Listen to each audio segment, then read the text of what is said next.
9-9:15 का समय था। मेरी वाइफ को उनकी छोटी बहन का फ़ोन आया, हमारी लोकल लैंग्वेज में अवधी में, मेरा पति जी हमका माफ़ कर दो। तो मैंने कहा क्या हुआ? तब उसने मुझे बताया कि मैंने सल्फस खाई है। जैसा कि आप जानते हैं ऐसे केसेस में जो हत्या होती है वो ससुराल में होती है। हम गए, डॉक्टर्स अवेलेबल नहीं थे। अगर डाउरी की डिमांड हमें करनी होती तो हम इतने पैसे उनके पिताजी के इलाज के खर्चा ही नहीं करता मैं। सबसे पहले कंडीशन ये है कि with in 7 year of marriage उस बीच में अगर हत्या होगी तो उसको डाउरी डेथ माना जाएगा। जब छानबीन रूम की कर रहे थे तो इन्हें सुसाइड नोट मिला। ग्राउंड लेवल से लेके जज के कुर्सी तक जो बैठा है सबको पता है कि 304B में 99% बंदे जो आ रहे हैं उनको फ्रेम किया जा रहा है, खाली वो बेगुनाह है, लेकिन फिर भी कोई कुछ नहीं करता। क्योंकि सच्चाई ये है कि जब आप भागते हो पुलिस से, वो भी एक जेल लाइफ की तरह होता है। नमस्कार सभी को, आई एम एडवोकेट प्रशांत और आज का टॉपिक काफ़ी सेंसिटिव होने वाला है, दैट इज़ डाउरी डेथ, जो है 304B इन आईपीसी। पहले तो हम बात करेंगे कि ये 304B ऐड क्यों किया गया था। उसके साथ साथ मैं आपको इंट्रोड्यूस कराना चाहता हूँ राहुल जी से। ये एक्यूज्ड हैं एक ऐसे केस में जिन पर आरोप ये लगे हैं कि इन्होंने अपनी वाइफ की खुद हत्या की है। तो सबसे पहले हम जानते हैं कि ये 304B है क्या, दैट इज़ डाउरी डेथ। तो इसको लाया क्यों गया था? जब हम किसी को कवर कर सकते हैं, अगर किसी का मर्डर होता है तो हम उसको कवर कर सकते हैं 302 में, तो क्या ज़रूरत थी 304B लाने की? द थिंग इज़, ऐसे केसेस में जहाँ पर जो नई शादी होकर लड़की आती है उसको मार दिया जाता है, उसके बाद 302 में उसे इम्प्लीकेट करना काफ़ी मुश्किल होता है जो उसका एक्यूज होता है। क्योंकि ऐसे केस में अगर हम प्रैक्टिकली देखें तो वो मेंस रिया इंटेंट पता करना कि क्या वजह हुई मारने की, क्योंकि वो काफ़ी ज़रूरी है। अगर आपको 302 में किसी को सज़ा करानी है वो काफ़ी ज़रूरी है, उसमें काफ़ी मुश्किल होता है। इसके अलावा जैसा कि आप जानते हैं ऐसे केसेस में जो हत्या होती है वो ससुराल में होती है, तो वहाँ पे ज़्यादातर क्या होता था, कोई आई विटनेस नहीं मिलता था उस हत्या का। इसके अलावा जो भी एविडेंसेस होते थे वो भी डिस्ट्रॉय कर दिए जाते थे। तो 1986 में इंडियन गवर्नमेंट ने इसको इम्प्लीमेंट किया, जिसमें ये मेंशन है कि पहले से प्रिज्यूम कर लिया जाएगा कि ये हत्या हस्बैंड ने उसके रिलेटिव ने की है। नाउ ये बर्डन ऑफ प्रूफ शिफ्ट हो जाता है एक्यूज पर, उसको प्रूव करना पड़ता है कि उन्होंने वो हत्या नहीं की है। इसलिए 304B को अलग से ऐड किया गया। हालांकि बर्डन ऑफ प्रूफ शिफ्ट होने से पहले 4-5 ये फैक्टर्स हैं जो उसमें ऐड किए जाते हैं। सबसे पहले कंडीशन ये है कि with in 7 year of marriage उस बीच में अगर हत्या होगी तो उसको डाउरी डेथ माना जाएगा। द सेकंड वन इज कि डाउरी की डिमांड की गई हो। द थर्ड वन इज उस जो विक्टिम है उसके साथ हरेसमेंट हुआ हो, और वो भी सून बिफोर डेथ। अगर ये सब फैक्टर्स हम प्रूव कर पाते हैं तो इसमें प्रेजम्पशन एक्यूज के ऊपर चले जाता है। उसे प्रूव करना होता है कि उसने ये हत्या नहीं की है। इसको मैं एक एग्जांपल के साथ समझाना चाहता हूं आपको। अगर ये 302 में कवर होता तो क्यों इसको मुश्किल होता किसी भी एक्यूज को कन्विक्ट करना। अगर किसी को जला के मार दिया जाता है और उसके बाद ये स्टोरी बताई जाती है कि it was a accidental death, वो किचन में काम कर रही थी और आग लगने की वजह से बॉडी बर्न हो गई और वो एक्सपायर हो गए। ऐसे केसेस में ये काफ़ी मुश्किल है ये पता करना कि वो एक्सीडेंटल डेथ थी या उसको जानबूझ के किया गया है, क्योंकि ना तो उसका कोई आई विटनेस होता, अगर आई विटनेस होता है तो फैमिली मेंबर्स होते हैं तो वो तो सच्चाई बताएंगे नहीं। इसके अलावा इंटेंट क्या था, मेंस रिया क्या था उसको मारने का, ये भी क्लियर नहीं हो पाता। तो इसलिए 304B को इंट्रोड्यूस किया गया। तो आज हम इस पर बात करेंगे कि एग्जैक्टली 304B में कैसे प्रोसीजर होता है। खुद एक्यूज्ड ऐसे केस में मेरे साथ बैठे हुए हैं। तो Rahul ji, first of all thank you so much for coming here. शुक्रिया। और मैं आपसे पहले थोड़ा सा इंट्रोडक्शन जानना चाहता हूँ जी कि आप कहाँ से बिलोंग करते हैं, क्या आपकी लाइफ रही है, then we will discuss about this thing. भैया, हम बिलोंग करते हैं यूपी सुल्तानपुर से, ठीक है, लेकिन वहाँ से आना जाना, वहाँ रहना हमारा बहुत कम रहा है। हम लोग born and brought up Mumbai है। ओके। मेरी 2013 में शादी हुई मेरी वाइफ प्रीति से, और उसके बाद फिर हम वापस बॉम्बे ही चले गए थे। शादी वादी सब निपटने के बाद तो बॉम्बे में ही रह रहे थे, सारी चीज़ें बढ़िया थी। ये तो 2016 में जब मेरा बेटा हुआ तो उसके बाद फिर हम मतलब मूव ऑन किए, हम लोग यूपी आए, क्योंकि मेरे पापा रिटायर के बाद उनको घर पे रहना था, गांव में रहना था। तो वहीं से फिर सारी चीज़ें चल रही थी, मेरा बिजनेस था, सब बढ़िया चल रहा था, कोई दिक्कत नहीं थी। ये 2019 में जो ये अनफॉर्चुनेट सिनेरियो हुआ है, तो तब से फिर अब ऐसी चीज़ें हो गई है कि मेरे मम्मी पापा और मेरा बेटा वो गांव में ही रहते हैं। नहीं तो हमारा यूपी से बहुत कम कोई वैसा रिलेशन था। हाँ, हम आते जाते थे क्योंकि वो हमारा रूट है, लेकिन प्रॉपरली स्टे करना एक लॉन्ग ड्यूरेशन के लिए ये कभी नहीं हुआ था, और ये सारी चीज़ें 2016 के बाद से हुई है। ओके, तो आप मुझे पहले ये बताइए, उस इंसिडेंट से पहले जो भी आपके वाइफ के साथ रिलेशन था वो कैसा था? भैया एक दोस्त के साथ रिलेशन कैसा होता है आपका? बहुत बढ़िया होगा जी। तो हम कभी इस तरीके से तो रहे नहीं भैया कि हस्बैंड वाइफ है, हम बहुत ट्रांसपेरेंट तरीके से रहते थे, सारी चीज़ें शेयर करते थे, हंसते थे।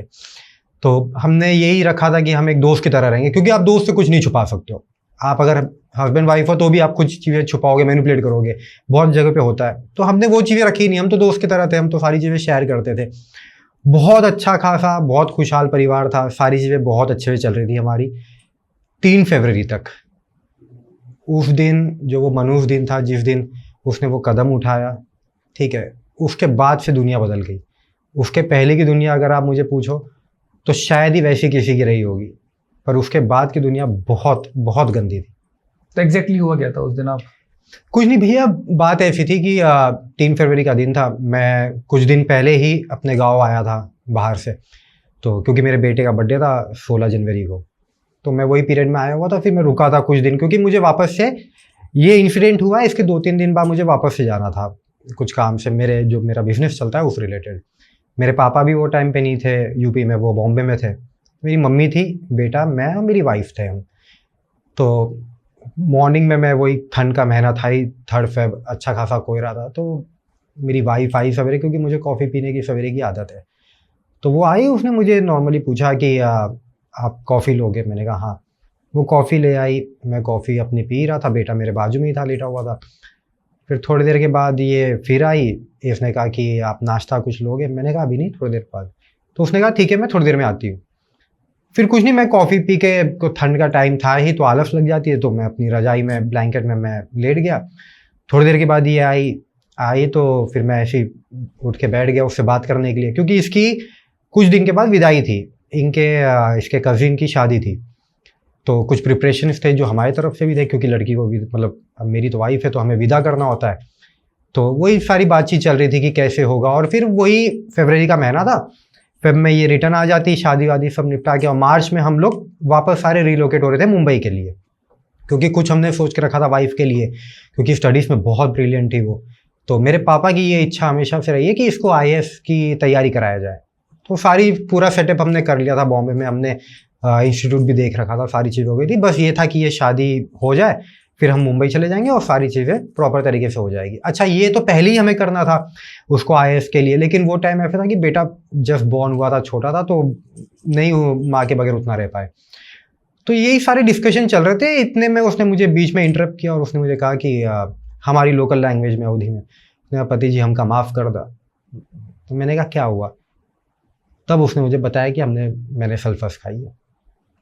अब भैया मैं, टू बी ऑनेस्ट, मुझे उसके पहले ये सल्फस सुना था, पर वो क्या है क्या नहीं, उस वक्त मुझे कुछ समझ में ही नहीं आया।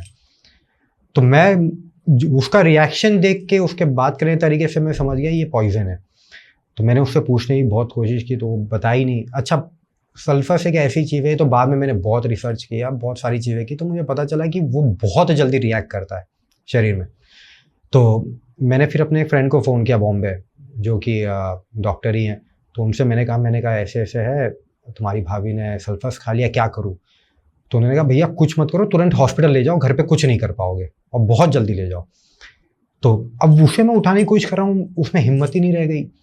तो मैं इसे जैसे तैसे वॉशरूम तक ले गया कि अगर उल्टी हो जाए, कुछ हो जाए। तो मैंने फिर मम्मी को मेरे आवाज़ लगाया कि मम्मी नींबू पानी, मतलब शरबत ले आओ आप।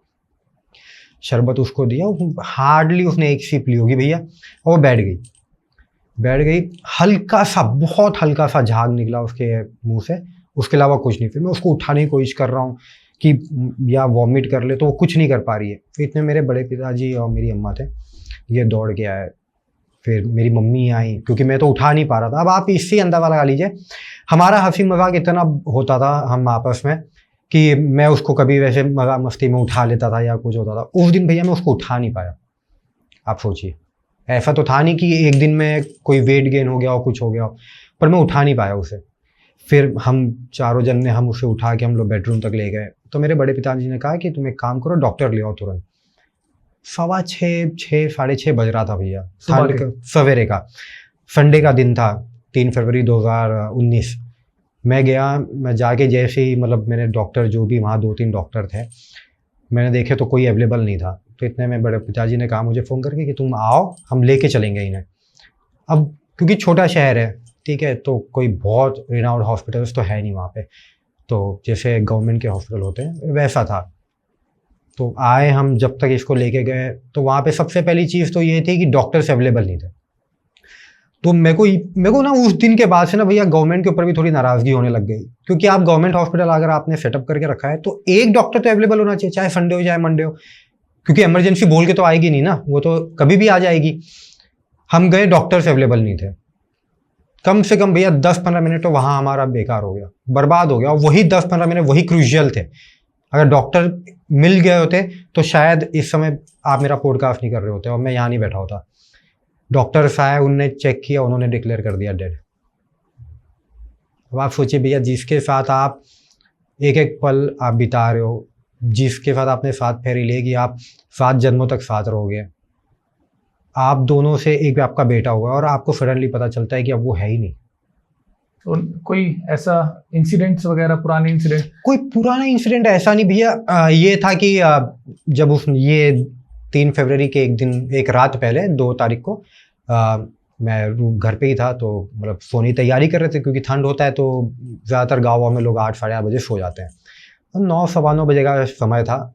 मेरी वाइफ को उनकी छोटी बहन का फ़ोन आया, तो ये बात कर रही थी उससे, तो उस वक्त मैं थोड़ा बाहर निकल गया। तो थोड़ी देर के बाद जैसे ही मैं आया, 2-4 मिनट के, मैंने देखा मेरी वाइफ रो रही है। मैंने पूछा उससे, 2-3 बार पूछा, तब फिर उसने जाके मुझे बताया कि उसने अपनी बहन का नाम लिया कि उनका फ़ोन था, और उसने कहा कि मम्मी की तबीयत बहुत ख़राब थी, क्योंकि उनकी मम्मी को थायराइड की प्रॉब्लम थी। तो उन्होंने बताया बहुत ज़्यादा तबीयत ख़राब थी। तो उसने कहा कि दीदी आपको बताने के लिए मना किया गया था, क्योंकि वो बहुत ज़्यादा सोचने लगती थी चीज़ों को, छोटी छोटी चीज़ों को भी वो बहुत ज़्यादा सोचती थी। तो उसके घर वालों ने बताया नहीं था। तो उसने कहा कि आज मम्मी की तबीयत थोड़ी ठीक है, दवाई ववाई ले आई है, तो आप ज़रा बात कर लो। फिर उसने अपनी माँ से बात की, तो जो भी चीज़ें फिर कन्वर्सेशन हुआ, तो मैंने इसे कहा, मैंने कहा इसमें तू क्यों टेंशन ले रही है, थायराइड ही तो है। क्योंकि इसी की ये इंसिडेंट के प्रॉपर 1 साल पहले इनके पिताजी को पैरालिसिस का अटैक आया था गुजरात में। तो वो टाइम कोई था नहीं उनके यहाँ, तो मुझे मेरे पापा ने फ़ोन किया था। मैं भी नहीं था, मैं उस टाइम दिल्ली था। मेरे पापा ने, और मैं दिल्ली पहुंचा ही था, तो जिस मॉर्निंग में मैं पहुंचा था उसी दिन मुझे मेरे पापा का फ़ोन आया कि ऐसी ऐसी चीज़ें हो गई है, तुम एक काम करो, रिटर्न आओ और प्रीति को लेके जाओ गुजरात। मैंने कहा ठीक है। मैं अपनी वाइफ को और बेटे को लेके गुजरात गया, जो मेरे से हो सका भैया मैक्सिमम पॉसिबल। क्योंकि मेरी वाइफ सबसे बड़ी थी, ठीक है, तो आप उससे अंदाज़ा लगा सकते हो कि वो जो भी उनके सिबलिंग्स थे, वो 4 जन में वो सबसे बड़ी थी, ठीक है। तो अब उस नाते तो मैं बड़ा बेटा ही हुआ, और मैंने हमेशा उसके माँ बाप को अपने माँ बाप के समान ही माना, और आज भी मैं वैसे ही मानूंगा, भले ही उन्होंने जो भी कुछ हमारे साथ किया हो। तो कुछ नहीं, फिर हम गए, और जो मेरे से एक बेटे के नाते हो पाया, मैंने वो ट्रीटमेंट कराई, सारी चीज़ें की। मैं तकरीबन 1-1.5 महीना था वहाँ पे। फिर जब वो प्रॉपर हो गए, क्योंकि जब पहले दिन हमने उनको देखा था उंगली तक नहीं हिल रही थी, और फिर ये ट्रीटमेंट सारी चीज़ों के बाद एक सहारे के साथ ही, पर वो चलना उन्होंने शुरू कर दिया था। फिर उसके बाद हमारे भी कुछ कमिटमेंट्स थे, क्योंकि मेरे माँ बाप ही, पापा भी अकेले थे गाँव में। फिर हम आ गए, तो ये सारी चीज़ें हुई थी। अच्छा, इसके पापा को पैरालिसिस का अटैक आने के 2-3 महीने पहले इनके छोटे वाले जो भाई साहब है, छोटा भाई इसका है, उसको पैर में ट्यूमर था। तो और कोई बहुत ज़्यादा फाइनेंशियली भैया स्टेबल नहीं थे लोग। क्या प्रोफेशन क्या था? प्रोफेशन उनका था, वो ऑटो चलाते थे सूरत में। हाँ, उनके फादर। बाकी खेत बाड़ी तो थी ही, पर अब वो बेच के तो कोई खाएगा नहीं, तो उनका मेन जो सोर्स ऑफ इनकम था वो यही था। और मेरी वाइफ के बाद उनकी एक बेटी थी, वो भी शादी की उम्र लगभग हो गई थी। फिर 2 बेटे हैं, तो एक रेस्पॉन्सिबिलिटी उन्हीं के ऊपर थी। और उसमें अगर एक बाप के साथ ऐसी चीज़ हो जाती है तो वो तो एक स्ट्रेस वाला माहौल हो ही जाता है। तो स्ट्रेस मेरी वाइफ लेने लग गई थी ये सारी चीज़ों की वजह से। उसे ऐसा लगने लग गया था, क्योंकि जब हमारी शादी हुई थी तो मेरी एज 22 थी, मेरी वाइफ 18-19 साल की थी। तो उसे ऐसा लगने लग गया था कि शायद मेरी शादी जल्दी जो हुई है, तो पापा ने लोन लिए, सारी चीज़ें की, अब उनकी हालात सही नहीं है, तो इनको वो चीज़ें लगने लग गई थी। बहरहाल हम लोग हर तरीके से सपोर्ट करते थे, कि कभी हमने ये सोचा नहीं कि वो एक दूसरा परिवार है, हमने तो अपना ही माना। और हमारी तो ब्रिंगिंग ऐसी हुई है भैया, अपब्रिंगिंग ऐसी हुई। मेरे पापा ने तो ये हमें सिखाया है कि जहाँ जितना जिससे हो सके उतनी उसकी मदद करो, चाहे जिस तरीके से कर पाओ। तो हम तो करते ही हमेशा, और वो तो परिवार ही था हमारा। तो ये सारी चीज़ें थी, वो थोड़ा सोचने लग गई थी। तो बहरहाल रात को 2 तारीख के जब उसने मुझे सारी चीज़ें बताई, तो उसके बाद मैंने उससे बात की और सारी चीज़ें नॉर्मल हो गई थी। बल्कि उसका एक फुटेज भी है कि वो मेरे बेटे को पढ़ा रही थी, ठीक है। क्योंकि अच्छा, हमारी क्या आदत है कि मेरे भैया मेरे बेटे को बहुत मानते हैं, बड़े भैया जो है मेरे। तो हम क्या करते थे, जब भी कुछ ऐसी चीज़ें होती थी, वीडियोस होते थे, तो हम वो कैप्चर करके भैया को भेजते थे। तो वो वीडियो हमारे पास है। आपके भैया जो रहते हैं मुंबई? हाँ, जो मुंबई में रहते हैं। तो हम भैया को भेजते थे, चाहे स्नैप हो जाए या कुछ भी हो, वीडियोस हो जाए, छोटे जैसी भी हो, तो भैया क्या भेजते थे। तो वो वीडियो हमारे पास आज भी है, और वो वीडियो वही 9:30 बजे के बाद की है, ठीक है। अब आप वो वीडियो कोई भी देखेगा तो रात में 9:30 बजे वैसा एक हैपनिंग वाला माहौल, ठीक है। और सवेरे वो सुसाइड कर रही है। अगर जिस तरीके से मेरे पे आरोप लगे थे, ठीक है, जैसा चार्जशीट में बयान किया गया है कि मैंने मारपीट की होगी या कुछ किया होगा, ठीक है, अगर वैसी कोई चीजें होती तो रात में क्या वैसा माहौल होता? हाँ, क्योंकि अगर मैं एफआईआर का कंटेंट देखूं तो उसमें था कि मारपीट की है। हाँ, मेडिकल में कुछ नहीं आया, कुछ नहीं आया। इसके अलावा अगर उसमें मेंशन था डाउरी डिमांड। हाँ, अब हो सकता है कि वो तुम्हारे एंड से ना हो, ऐसे भी चांसेस हो सकते हैं, पर्सनली तुम्हारे लेवल से ना हो। बट क्या ये भी पॉसिबिलिटी बनती है कि घर के लोग, सोसाइटी के लोग, क्योंकि गरीब परिवार से आती थी वो, तो उसकी वजह से उसे ताने मारे, उसे बोले, क्योंकि हस्बैंड वाइफ ये सब शेयर करते हैं। गरीब परिवार नहीं कह सकते भैया उनको, लोअर मिडिल क्लास शायद आप बोल भी लो। क्योंकि वो गुजरात में अगर रह रहे हैं तो वो हिसाब से, अगर यूपी के हिसाब से देखो तो मिडिल क्लास ही देखो, तो गरीब तो वो किसी भी एंगल से नहीं थे। दूसरी चीज, डाउरी के डिमांड की बात की गई। अगर डाउरी की डिमांड हमें करनी होती तो हम इतने पैसे उनके पिताजी के इलाज के लिए खर्चा ही नहीं करता मैं। रही बात सोसाइटी की, तो हम तो, मैंने जैसे आपको बताया कि हम 2016 तक तो हम मुंबई में थे। वहां तो डाउरी वाउरी का कोई जिक्र ही नहीं करता है। 2016 के बाद 2019 3 साल का टेन्योर था, ठीक है, तब हम गाँव आए थे, और तब तक मेरी शादी को 6 साल हो गए थे। तो कोई क्यों ही डिमांड करेगा डाउरी की एट द फर्स्ट प्लेस। दूसरी चीज, मेरे पापा वो उसे अपनी बेटी के समान मानते थे। वो आज भी रोते हैं उसको याद करके, जब भी जिक्र होती है वो रोते हैं उसको याद करके। मेरी माँ रोती है उसको याद करके। तो क्यों कोई डाउरी की डिमांड करेगा? और वो उसके लिए तो कभी मुझे बहुत बार डांट पड़ी है। जैसे कभी मस्ती मजाक में मैं वैसे वो कर दूँ, मजाक ज़्यादा वैसे कर लूँ। जैसे खाना बना रही है तो मेरी आदत है कि मैं मजाक कर लेता था, तो कभी अगर क्योंकि होता है औरतों में, तो मेरे पापा फिर मुझे डांट देते थे। तो आप सोचिए वैसा कोई आदमी डाउरी की डिमांड करेगा। ओके। दूसरी चीज़, आपने और एक चीज़ कही कि इंजरी के मार्क्स होने चाहिए। तो जब पुलिस वाले आए थे, जब बॉडी बेडरूम से लेके बाहर रखी गई, पूरा चेक किया गया, जो कि होता है एक्चुअल में, तो उनको एक भी इंजरी दूर की बात है, एक मार्क तक नहीं मिला था। पुलिस वाले तो कन्विंस थे कि कुछ हुआ ही नहीं है। इसको भी हम डिस्कस करेंगे। आप मुझे बताइए, जब डॉक्टर ने उसे डिक्लेयर डेड कर दिया, आफ्टर डेथ उसके, भैया जब उन्होंने डिक्लेयर किया तो हम तो अपने सेंसेस में थे ही नहीं। मेरी मम्मी उस वक्त मेरे साथ थी, तो कोई मतलब वैसा ही नहीं था। अच्छा, बेटा भी मेरा साथ में गया था, तब वो 3 साल का ही था। तो अब सोचिए कि मेरी वाइफ मरी है, मेरी माँ की मतलब बेटी कह लो या बहू कह लो, और मेरे बेटे की माँ थी वो, तो क्या कंडीशन हो गया। बहुत भीड़ थी क्योंकि सारे पापा को जानने वाले लोग थे, तो बहुत क्राउड वहाँ पे आ गया था। तो उसके बाद भैया मैं तो अपने सेंसेस में था नहीं। फिर मुझे तो जहाँ तक ये है कि बुलाया गया, क्योंकि कुछ फॉर्मेलिटीज़ होती है, कुछ पेपर वर्क होते हैं, तो जो भी रेफरेंट डॉक्टर होते होंगे उनसे करवाना था, तो वो उन्होंने वो प्रक्रिया की। फिर उसके बाद हम वाइफ को लेके वहाँ से निकले, घर पे आए। जब तक हम घर पहुँचे, क्योंकि ज़्यादा दूर नहीं है, मुश्किल से 500 मीटर्स होगा हॉस्पिटल से हमारा घर। तो इस बीच में पुलिस कब इन्वॉल्व होती है? पुलिस अभी नहीं इन्वॉल्व हुई भैया। पुलिस तो इन्वॉल्व हुई है, मेरे पापा ने इन्फॉर्म किया मेरे इन लॉज को, ठीक है। तो उस वक्त मेरे जो ससुर जी है वो सूरत में थे, पर मेरी जो मदर इन लॉ है वो थी यूपी में अपने छोटे वाले बेटे के साथ। वो कुछ काम से आई हुई थी। तो मेरे पापा ने फादर इन लॉ को मेरे इन्फॉर्म किया, उन्होंने इन्फॉर्म किया मेरी मदर इन लॉ को। तो वो अपने भाइयों के साथ और भतीजों के साथ घर पे आई थी हमारे यहाँ पे। और वो आई थी मेरे ख्याल से 10:30-11 बज गए थे उनको आते आते। वो आई हैं, और वो आने के साथ उनका जो रिएक्शन था ना भैया, मैंने वैसा कभी 6 सालों में नहीं देखा। जैसे होता है ना कि लोग कहते हैं गाँव के लोग छाती पीट के आना, ठीक है। तो वो वैसे आई, तो आई वो रोने वोने लग गई। फिर उसके थोड़ी देर के बाद जो मेरे बड़े साले साहब है, जो मेरी वाइफ के कज़िन थे, तो उन लोग घर के बैक साइड में खड़े थे, सारे जेंट्स वहीं थे। तो मुझे बुलावा आया कि बुलाया है, मैं गया वहाँ पे। वहाँ गया तो मुझे वो एक तरीके से देखा जाए तो मुझे ऐसा लग रहा था कि वो सिंपैथी देने के लिए नहीं, इंट्रोगेशन के लिए मुझे बुलाया उन्होंने। क्या हुआ था ये कोई, वो तो कोई ऐसा सिचुएशन थी नहीं कि आप इस तरीके से पूछो। मैंने बताया जो भी हकीकत जो चीज़ें थी, मैंने उनको क्लियरली बताया।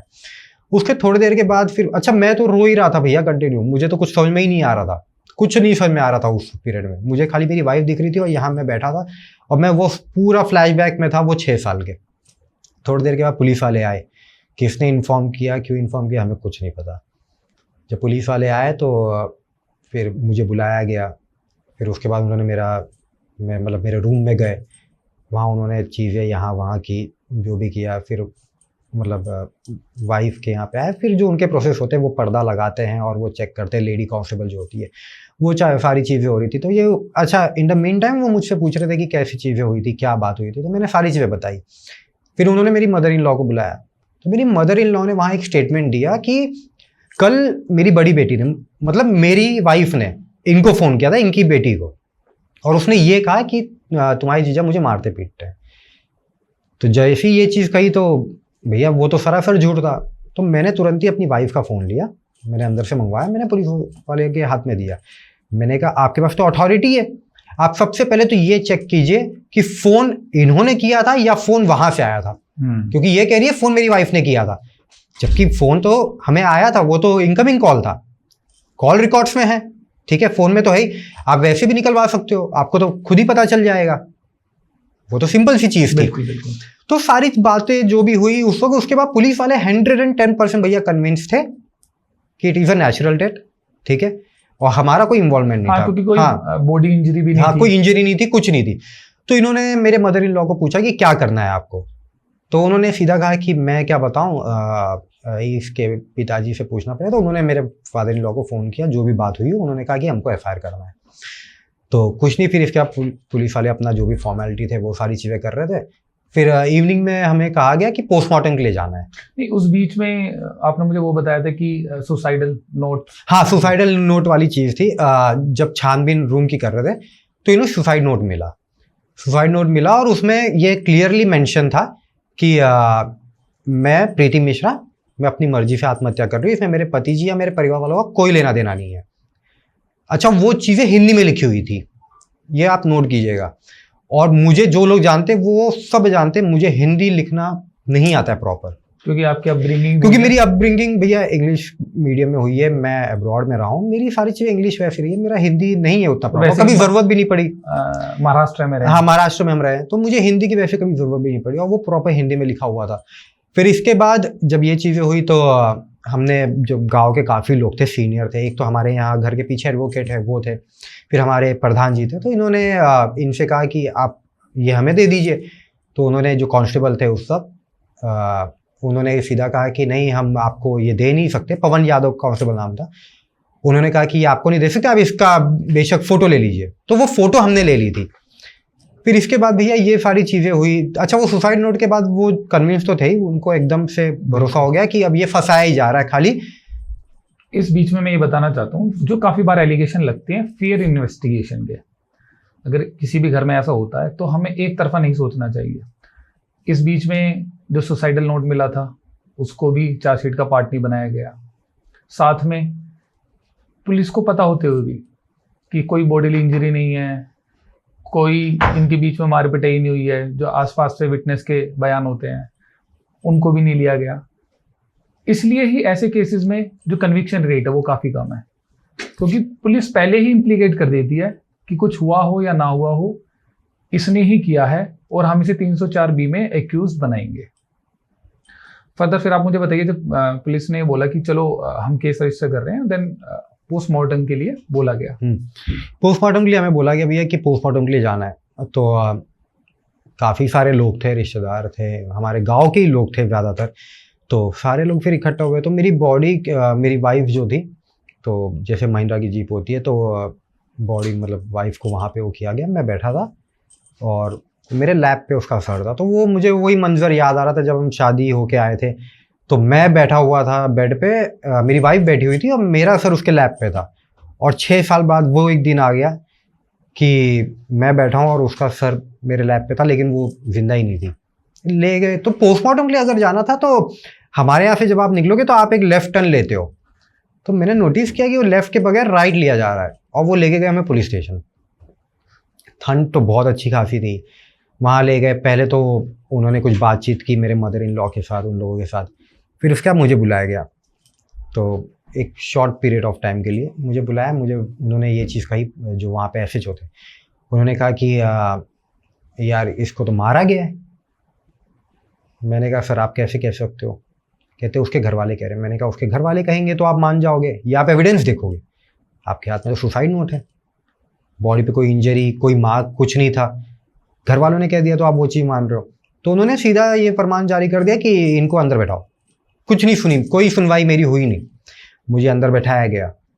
उसके थोड़ी देर के बाद फिर मतलब वैसे ही कुछ थोड़ी नोकझोंक हो गई थी एसएचओ के साथ, क्योंकि मैं रुद्राक्ष पहनता हूँ। तो वो रुद्राक्ष की माला उतारने के लिए मुझ पर दबाव डाला जा रहा था। तब तक मुझे भैया कुछ नहीं पता था कि क्या होगा। मैं तो इस एजम्पशन में था कि अब हम यहाँ से निकलेंगे और पोस्टमार्टम के लिए जाएंगे, पर चीज़ें एकदम बिगड़ गई। मुझे लॉकअप में डाल दिया गया। ओके। कुछ पूछा नहीं गया, कुछ नहीं। फिर पूरी रात मेरी ऐसी ही बीती है। फिर अगले दिन सवेरा हुआ तो तब भी मुझे कोई इन्फॉर्मेशन, कोई कुछ नहीं बताया गया। शाम को क्योंकि जो वहाँ पुलिस वालों के लिए जो मतलब एक कैंटीन है, तो वहाँ पे जो काम करते थे वो हमारे पहचान के थे, हमारे गांव के थे। तो वो आए मेरे लिए खाना लेके। जब वो खाना ले आए तो मैंने मना कर दिया था, क्योंकि एज पर हिंदू माइथोलॉजी हम जब तक अंतिम संस्कार ना हो जाए हम पानी भी नहीं पी सकते हैं। तो मुझे तो ये नॉलेज भी नहीं थी कि वो हुआ भी है या नहीं हुआ या क्या हो रहा है, क्योंकि मुझे बाहर की कोई कुछ जानकारी नहीं दी जा रही थी। तो मैंने उनसे फिर उस वक्त पूछा, मैंने कहा भैया ये बताइए प्रीति कहाँ है? तब उन्होंने कहा कि अंतिम संस्कार हो गया। फिर मैंने पूछा कि किसने किया? तो उन्होंने बताया कि आपके पिताजी ने। मैंने कहा अच्छा। तो वो खाना मुझे खिलाने के लिए बहुत दबाव बना रहे थे। पुलिस वाले भी जो उस वक्त थे वहाँ पे, कांस्टेबल्स थे, वो भी बड़े सिंपैथी के साथ मुझे देख रहे थे। तो उन्होंने कहा, लेकिन मेरी खाने की इच्छा ही नहीं थी। तो फिर उसमें से एक कांस्टेबल था, उसके मुंह से निकल गया कि ये तो बेचारे फंस गए। तो जैसे ही उन्होंने वो चीज़ कही तो मैंने पूछा कि फंस गए मतलब? मैं फिर भी उस वक्त भी देखिए भैया मेरे दिमाग में यही चल रहा था कि यार ये मुझे कल छोड़ देंगे, अब मैं जाऊंगा, घर जाऊंगा, घर वालों से मिलूंगा, क्योंकि अंतिम संस्कार तो मुझे इन्होंने करने तक नहीं दिया। फिर इसके बाद कुछ नहीं, अगले दिन सवेरे भैया आए, उनका पेपर वर्क चालू हुआ, मेरा थंब प्रिंट लगाया जा रहा था, मेरे से फ़ोन नंबर्स मांगे जा रहे थे। और फिर सडनली आफ्टरनून में तकरीबन 3 बजे के करीब मुझे निकाला गया। प्रॉपर हथकड़ी लगाई गई थी मुझे, और इस तरीके से मेरे से बर्ताव किया जा रहा था जैसे कि मैं एक मर्डरर हूँ, मेरे पे 302 का कोई केस लगा हुआ है। इस तरीके से मेरे पे बर्ताव की जा रही थी। तो मेरे को उन्होंने कहा, मैंने कहा भैया कहाँ जा रहे हैं? तो उन्होंने कहा कि कुछ नहीं, तुम्हारी अभी बेल हो जाएगी, कोर्ट लेके जा रहे हैं। तो मैंने कहा अच्छा। मुझे तब तक नहीं पता था 304 भी, मुझे तो ये भी नहीं पता था कि मुझ पे 304 भी लगने वाला है। मैंने तो ये भी सुनी नहीं थी ये चीज़ें। हाँ। 302 वो तो चलो वो नॉर्मल है तो हम सुन लेते, 304 भी कभी उसके पहले सुना ही नहीं था। हाँ, 304 बी में दोनों कवर होते हैं, हाँ। सुसाइड भी और फोर्सफुल जो करते हैं, हाँ। मर्डर, वो भी। हालांकि जब सुसाइड नोट मिल जाता है, हाँ, तो ये कंफर्म हो जाता है कि ये फोर्सफुली तो नहीं हुआ है। हाँ, हो सकता है सुसाइड हो, उस एंगल से सोच लिया जाता है। लेकिन पुलिस ज्यादा स्ट्रॉन्ग केस बनाने के लिए उसको दरकिनार कर देती है कि इसको हटा देते हैं, इससे ये ना लगे कि सुसाइड हुआ है। वो यही बताना चाहती है कि ये फोर्सफुली पॉइजन दिया गया है और वो जीना चाहती थी बट उसे फोर्सफुली मारा गया है। तो तुम्हारे केस में भी पुलिस ने यही कोशिश की कि ये इस तरीके से मुझे इम्प्लीकेट करने की उन्होंने कोशिश की है पूरी की पूरी तरह, और मेरे घर वालों को भी। फिर इसके बाद भैया मेडिकल होता है, तो मुझे मेडिकल के लिए लेके गए उसी हॉस्पिटल में जहाँ पे मेरी वाइफ को उन्होंने डिक्लेयर किया था। तो वो डॉक्टर साहब, ये कांस्टेबल जो भी बता रहे थे वो अपना कर रहे थे। फिर उन्होंने जैसे ही ऊपर देखा और मुझे देखा तो डॉक्टर मुझे पहचान गए, क्योंकि 2 दिन पहले ये चीज़ हुई थी, 3 फरवरी को, और 5 फरवरी को मुझे लेके जाया जा रहा था। तो जैसे उन्होंने देखा वो पहचान के कहते अरे इन्हें कहाँ ले जा रहे हो? तो कांस्टेबल ने कहा कि अरे FIR हो गई है ऐसे ऐसे और इन्हें जेल ले जा रहे हैं। तो उन्होंने कहा अरे इन्होंने क्या किया है? कहते मैं ही तो था वो डॉक्टर उस वक्त ऑन ड्यूटी। और मैंने डिक्लेयर किया था उनको, इनका तो यही कोई लेकर हाथ आए नहीं। थे। हाँ, यही लेकर आए थे। अगर जैसे बनाई गई एक पिक्चर बनाई गई कि मैंने मारा है, तो सबसे पहली चीज जो मारता है वो हॉस्पिटल ले जाएगा। कितनी बेवकूफियत वाली बात है। फिर इसके बाद भैया कुछ नहीं, मुझे लेके गए इन लोग, सुल्तानपुर पड़ता है हमारे यहाँ, तो डिस्ट्रिक्ट कोर्ट वहीं पर है, वहाँ ले गए। तो पहले एसपी ऑफिस लेके जाया गया मुझे। वहाँ गए तो ये कहा गया कि सीओ साहब अभी तक नहीं आए, क्योंकि 304B में और 376 में सीओ विवेचना करता है, तो सीओ साहब नहीं आए हुए थे, वो कहीं बिजी थे और कोर्ट बंद होने का भी समय हो रहा था। तो वहाँ पे मुझे एक हमारे फैमिली लॉयर है वो मिले, तो उन्होंने मुझे जब देखा हथकड़ियों के साथ और कांस्टेबल साथ में थे और प्लस मैं एसपी ऑफिस में हूँ, कोई भी आदमी हैरान होगा। उन्होंने मुझे पूछा कि अरे राहुल बाबा तुम यहाँ कैसे? मैंने कहा कुछ नहीं। तो मेरी तो बोलती ही नहीं निकल रही थी भैया, मैं तो उस ट्रॉमा से निकला ही नहीं था जो चीज़ें हुई थी। तो उन्होंने कहा अरे ऐसे कैसे, कुछ नहीं, हाथ में तुम्हारे बेड़ियाँ लगी हुई है, सिपाही साथ में है, तुम एसपी ऑफिस आए हुए हो और तुम कह रहे हो कुछ नहीं। तो मैंने उन्हें चीज़ें बताई। फिर उसके बाद मुझे कोर्ट लेके जाया गया। वहाँ जब गए तो सीओ तब भी नहीं पहुँचे थे, क्योंकि दरअसल कोई एक पेपर था जो पेंडिंग था और वो पेपर के बगैर मेरे को इन लोग हाजिर नहीं कर सकते थे, तो उसका इंतज़ार हो रहा था। और तकरीबन 4:45 हो गया था, 5 बजे करीब वो बंद हो जाती है कोर्ट। तो फाइनली वो आया, उनकी वो चीज़ें आई। तो वहाँ पे शशिकांत पटेल एक सीओ एसओ थे जो कि बहुत ठीक थे, तो वो थे और उनके साथ 2 कांस्टेबल उनको एक्कम्पनी कर रहे थे। तो उन्होंने कहा मेरे जो फैमिली लॉयर है उनसे, कहते बुरे फंस गए बेचारे, कहते ऐसी नौकरी है कि हम सब जानते हुए भी कुछ नहीं कर सकते। और ये हकीकत बात है, उनको तो सब पता था, लेकिन फिर भी वो एक बेगुनाह को गुनहगार बनाने की साजिश रच रहे थे और कुछ नहीं। मैं तो यही चीज़ कहूँगा भैया। फिर उसके बाद मुझे सरेंडर कराया गया, कोर्ट में हाजिर किया गया। तो जो सीजीएम थी उन्होंने अपना प्रोसेस कंप्लीट किया। फिर ये हुआ कि ठीक है जेल भेजा जाए। जेल का नाम सुनते ही भैया मेरे तो सब इधर उधर हो गए थे। सीजीएम कोर्ट में भी जो वहाँ के मजिस्ट्रेट थे उन्होंने कोई सवाल हाँ, जवाब? उन्होंने मेरे से ये चीज़ पूछी थी कि क्या करते हो। तो मैंने उन्हें बताया, क्योंकि मैं एक ह्यूमन राइट्स ऑर्गेनाइजेशन के वॉलंटियर कर रहा था, तो मैंने उन्हें चीज़ बताई। फिर मैंने अपना जो प्रोफेशन है वो बताया। तो वो उनको एक आइडिया आ गया था, एक पिक्चर उनके दिमाग में आ गई थी कि यार वेल टू डू फैमिली से है, पढ़ा लिखा है, फ्रेम किया जा रहा है 304B में। तो उन्होंने कुछ एक लूप होल्स थे शायद से वो पेपर वर्क में जो पुलिस वालों ने सबमिट कराया था, तो उन्होंने पुलिस वालों को फटकार लगाई मेरे सामने ही। और मुझसे उन्होंने फिर इंग्लिश में कहा कि just wait for some time and then apply for your bail. तो फिर मैंने कुछ कहा नहीं, मैंने कहा ये फाइल डू। फिर वहाँ से लेके जाया गया। तो इससे ये चीज़ भैया समझ में आ रही है कि आप यही अंदाजा लगा लीजिए कि वो जज को भी पता था, मतलब जानते सब है, ग्राउंड लेवल से लेके जज के कुर्सी तक जो बैठा है सबको पता है कि 304B में 99% बंदे जो आ रहे हैं उनको फ्रेम किया जा रहा है, खाली वो बेगुनाह है, लेकिन फिर भी कोई कुछ नहीं करता। और हमारे साथ क्या हो रहा है, हम अपना सब खो रहे हैं। सबसे पहली चीज़ तो हमने अपनी वाइफ खोई, उसके बाद आप हमें फिर फ्रेम कर रहे हो। तो सोसाइटी की नज़र में तो आपने हमें क्रिमिनल बना ही दिया है, ठीक है, इसके बाद आप जेल भेज रहे हो, तो मेरा परिवार टूट जा रहा है। बिल्कुल। इसके बाद जो फाइनेंशियली दिक्कतें होती वो अलग, और आपके साथ साथ आपके परिवार को भी जेल भेज रहे हैं। परिवार को भी भेज रहे भैया। मुझे तो बहुत सारी चीज़ें, बहरहाल आप बेहतर जानते हो, मुझे तो जेल के अंदर ही कानून ज़्यादा समझ में आई है। तो मैंने तो यहाँ तक सुना है लोगों के मुंह से कि 304B में तो जो पंडित शादी कराता है उसको तक फ्रेम किया जा सकता है, यहाँ तक कि बारातियों को भी किया जा सकता है। हाँ, कोई भी रिलेटिव हो हाँ, जो उस हरेसमेंट का, जिनका भी आप नाम लिखवाओगे कि उस हरेसमेंट में ये भी इन्वॉल्व है, सबको इम्प्लीकेट कर दिया जाता है। तो भाई भैया फिर इस तरीके से शाम हो गई थी, सुल्तानपुर कारागार में मेरी एंट्री करा दी गई। फिर कराने के बाद ऐसे, क्योंकि जो ऑलरेडी अंदर हैं तो उन लोग तारीखों पे भी जाते हैं, तो उन्हें स्पेशल वैन जो होती है कारागार की उससे ले जाया जाता है, फिर वो आते हैं। तो उस वक्त वो बंदी रिटर्न आ रहे थे, तो हम लोगों को, हम जितने भी लोग, फिर मैं था, फिर और भी लोग थे, कुछ लोग सरेंडर भी करते कोर्ट में। तो ऐसे लोग जो भी थे तो ऐसे क्रिमिनल की तरह ऐसे करके बैठाया गया था कोने में। बिल्कुल। फिर उसके बाद जैसे उन लोगों की एंट्री हो गई, उन लोग गए, तलाशी बहुत होती है जेल में। तो इसके बाद फिर मतलब हमारा नंबर आया, तो हम लोगों को जो भी थोड़ा उन लोगों ने हल्का फुल्का तलाशी ली कि कुछ है तो नहीं हमारे पास। अच्छा, जब आप जेल जाते हो तो आपके पास 1 रुपया भी नहीं होना चाहिए, आपके कोई पेपर भी नहीं होना चाहिए, कुछ नहीं होना चाहिए। फिर जो आपने कपड़े पहने बस वो, आपके यहाँ से कुछ नहीं निकलना चाहिए। फिर हमें चौकी होती है जेल में भी एक बनी होती है, वहाँ ले जाया गया। वहाँ थोड़ा मतलब पेपर वर्क हुआ कि नाम वाम क्या है ये वो। फिर उसके वो कंबल देते हैं, एक एक कंबल हर बंदी को दिया जाता है। और वो कंबल, वो ऐसा कंबल होता है ना भैया, ओढ़ना तो दूर की बात, आप उसको बिछा भी नहीं सकते हो, नहीं तो आपको दुनिया भर की, कहते हैं ना कि वो इन्फेक्शंस होने शुरू हो जाएंगे, स्किन इन्फेक्शंस होने शुरू हो जाएंगे। तो वो सारी चीज़ें की। फिर इसके बाद मुलैजा, एक इनिशियल जब आप जेल में जाते हो तो आपको पहले मुलैजा में भेजा जाता है। मुलैजा का भी एक अच्छा खासा प्रोसेस है, मतलब जेल के अंदर की ना एक अलग ही दुनिया है। और जिसने जेल काट ली भैया, मैं आपको हकीकत बता रहा हूँ, उसने दुनियादारी कर ली है, बगैर दुनिया घूमे।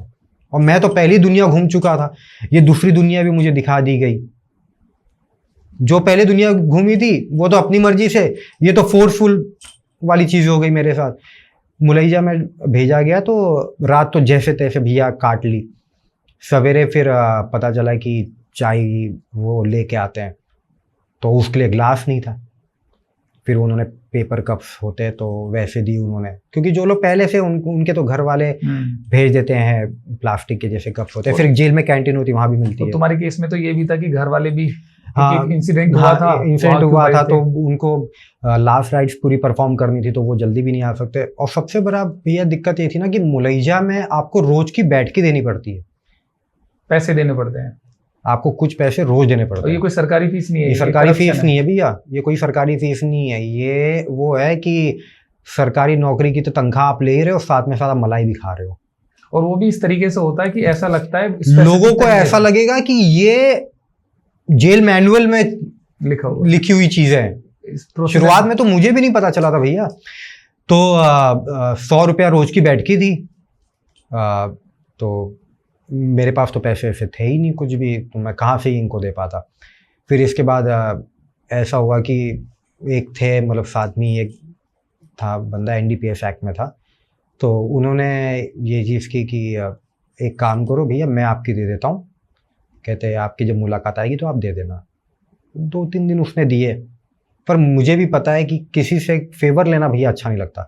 अच्छा, और एक चीज़ है, मुलैजा में अगर आप बैठ के नहीं देते हो तो वो आपको काम करने के लिए भेजते हैं कमान में। कमान एक वर्ड है जो जेल में यूज की जाती है। कमान बहुत होती है, सफाई कमान होती है, भंडारा होता है, सभी डिपार्टमेंट्स सब डिपार्टमेंट्स है, जिसको एक कॉमन नाम है कमान। अब वो कमान अलग अलग जो है आपको बांटा गया है। जैसे गौशाला है, भंडारा है जहाँ खाना बनता है, फिर सफाई कमान है जो करते हैं। अच्छा, जब मैंने शुरुआत में भंडारा सुनता था तो यूपी में भंडारा वर्ड बहुत सुना है आपको दिए, तो वो भंडारा ये होता है कि जैसे किसी के यहाँ पे कोई फंक्शन है।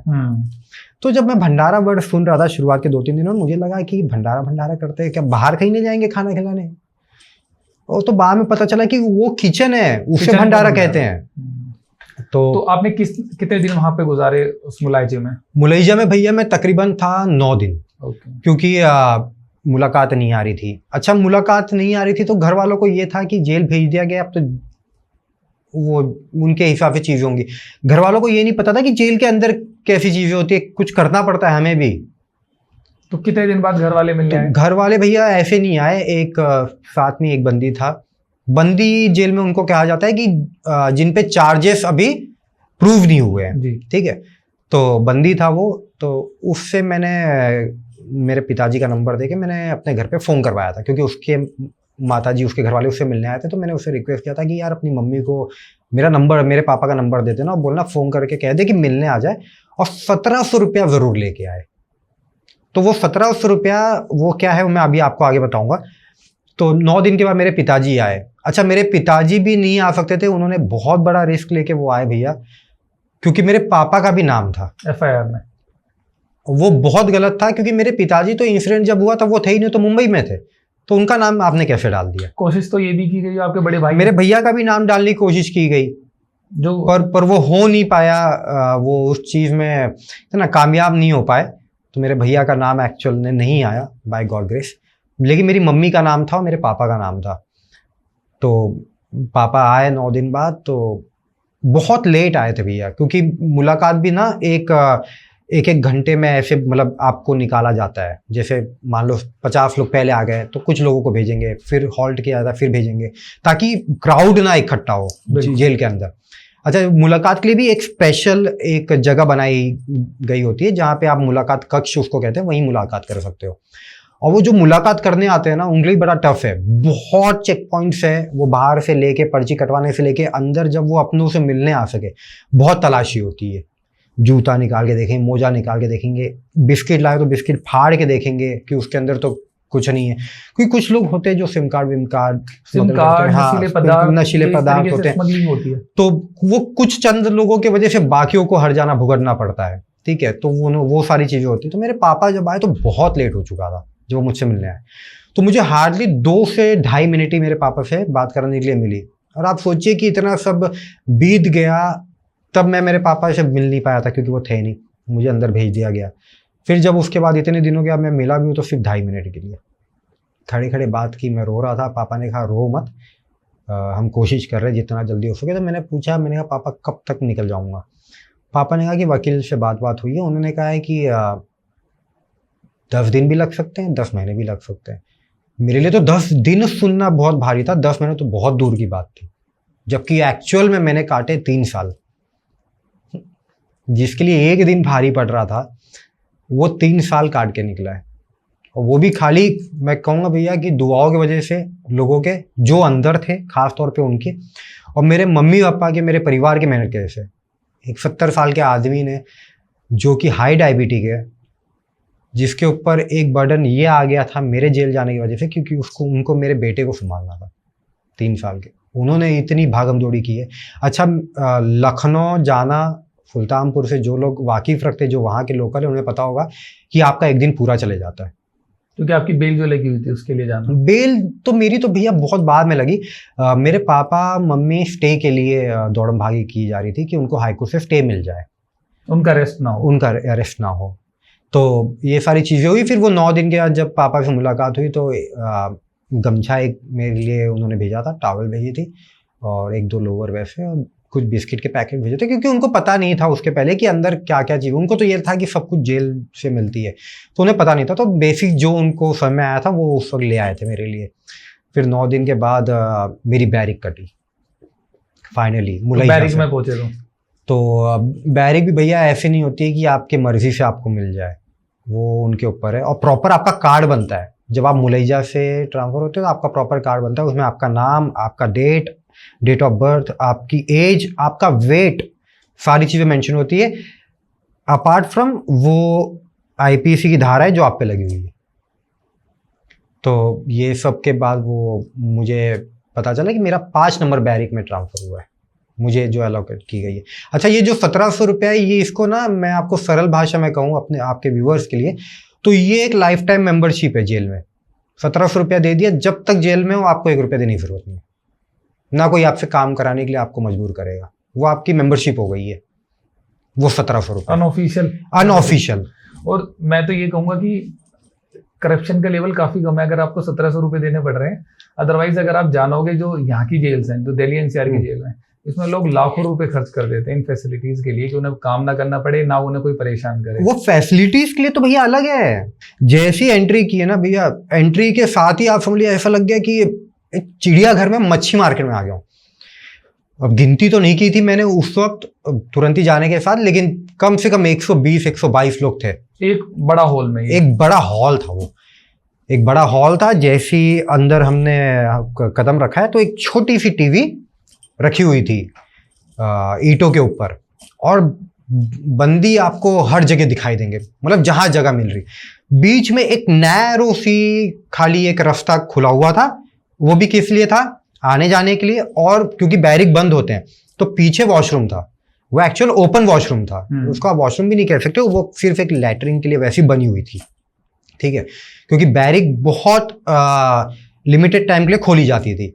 तो जैसे ही अंदर भेजा गया तो बाकी बंदी थे, तो लोगों में ना एक एंजाइटी होती है कि अरे यार कोई नया बंदी आया, चलो इसको पूछें कौन सी उसमें आया। तो मैं गया, तो मैं तो उतने लोगों को देख के ही पहले तो बहुत वैसा हो गया था। अच्छा, मेरे लिए तो एक माइनस पॉइंट ये थी भैया, क्योंकि मुझे लोकल लैंग्वेज नहीं आती थी हमारी। उसके पहले मैं तो वो मुंबई की हमारी खड़ी हिंदी थी वही बात करता था, और वहाँ गया तो लोकल लैंग्वेज में लोग पूछ रहे हैं। मेरे बाउंसर जा रहा था, वो थोड़ी बहुत समझ में आती थी क्योंकि मेरी वाइफ मेरे से बात करती थी। तो जैसे ही गए तो लोगों ने मुझे पूछा कौन सा केस है।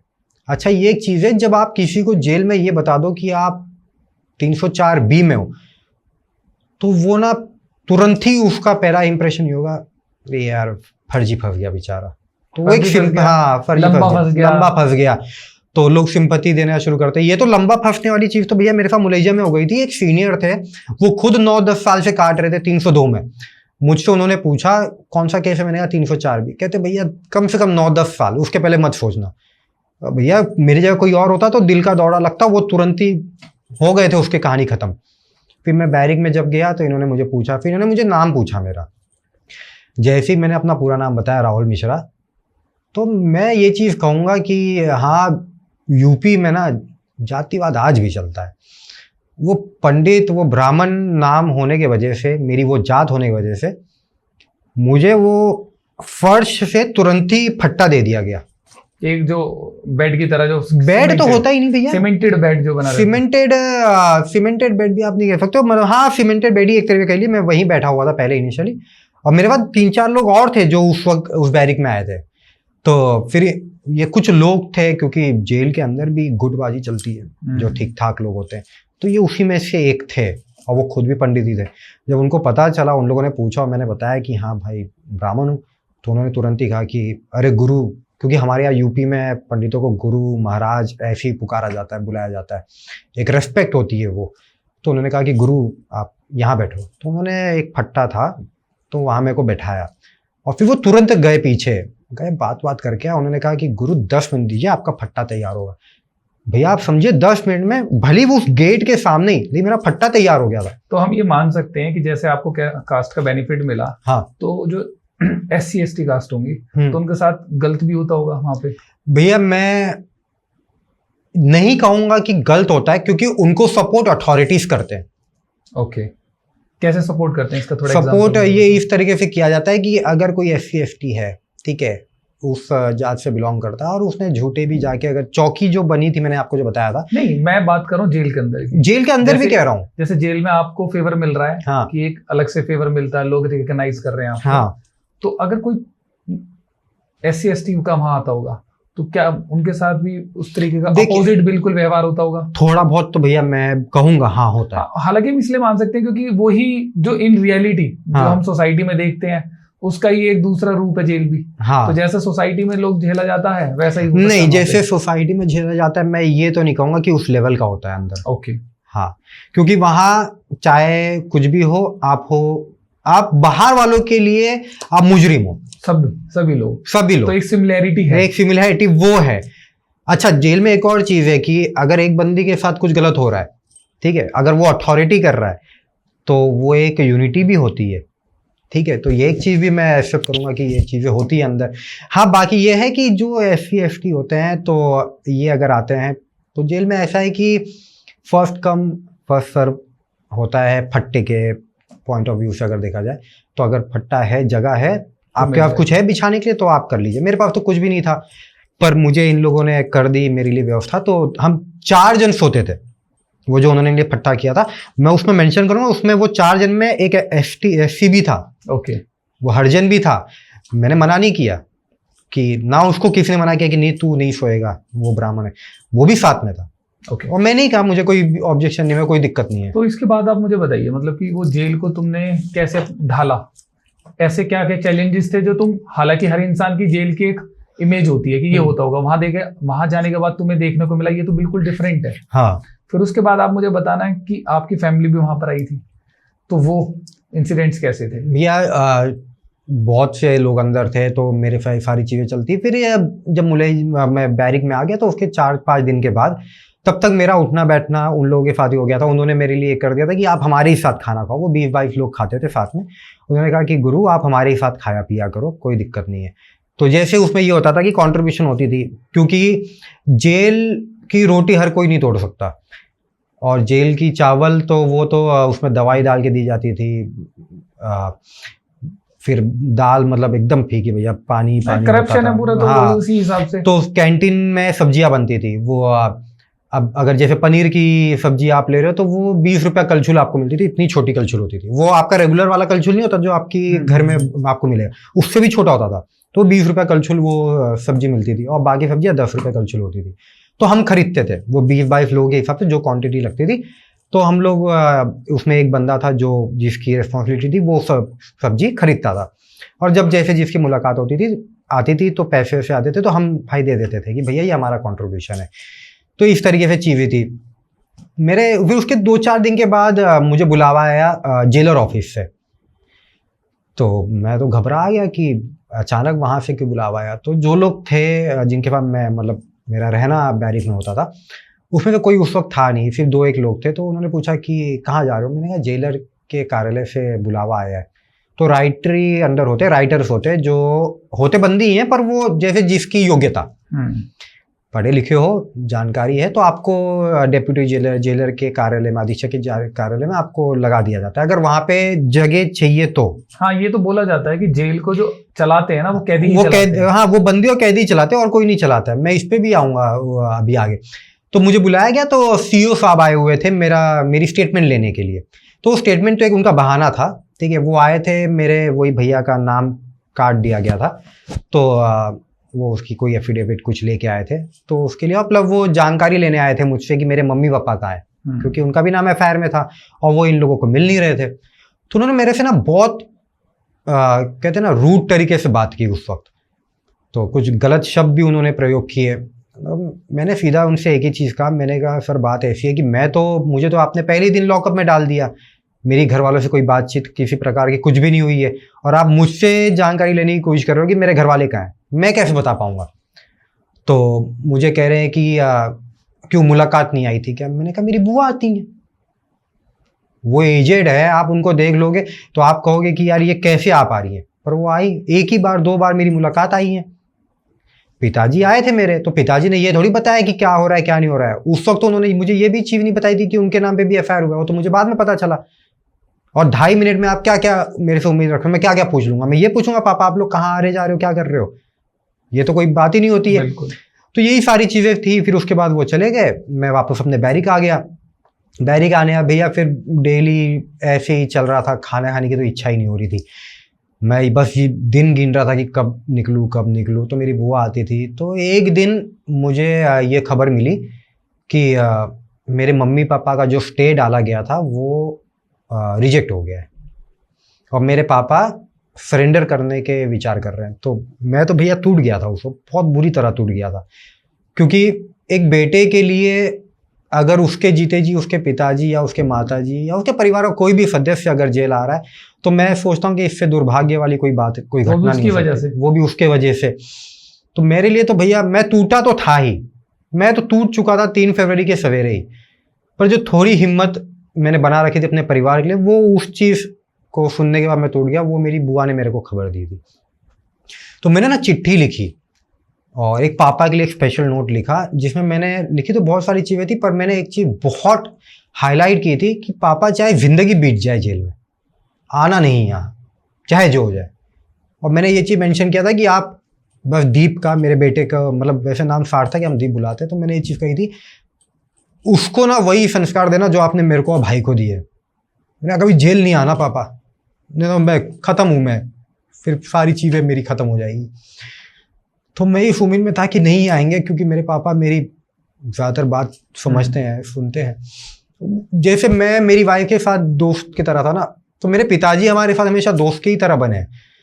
खाली जब बाप बनने की ज़रूरत आई वो एकेडमिक के टाइम, तब वो बने, नहीं तो हमेशा हमारे साथ दोस्त की तरह ही बने।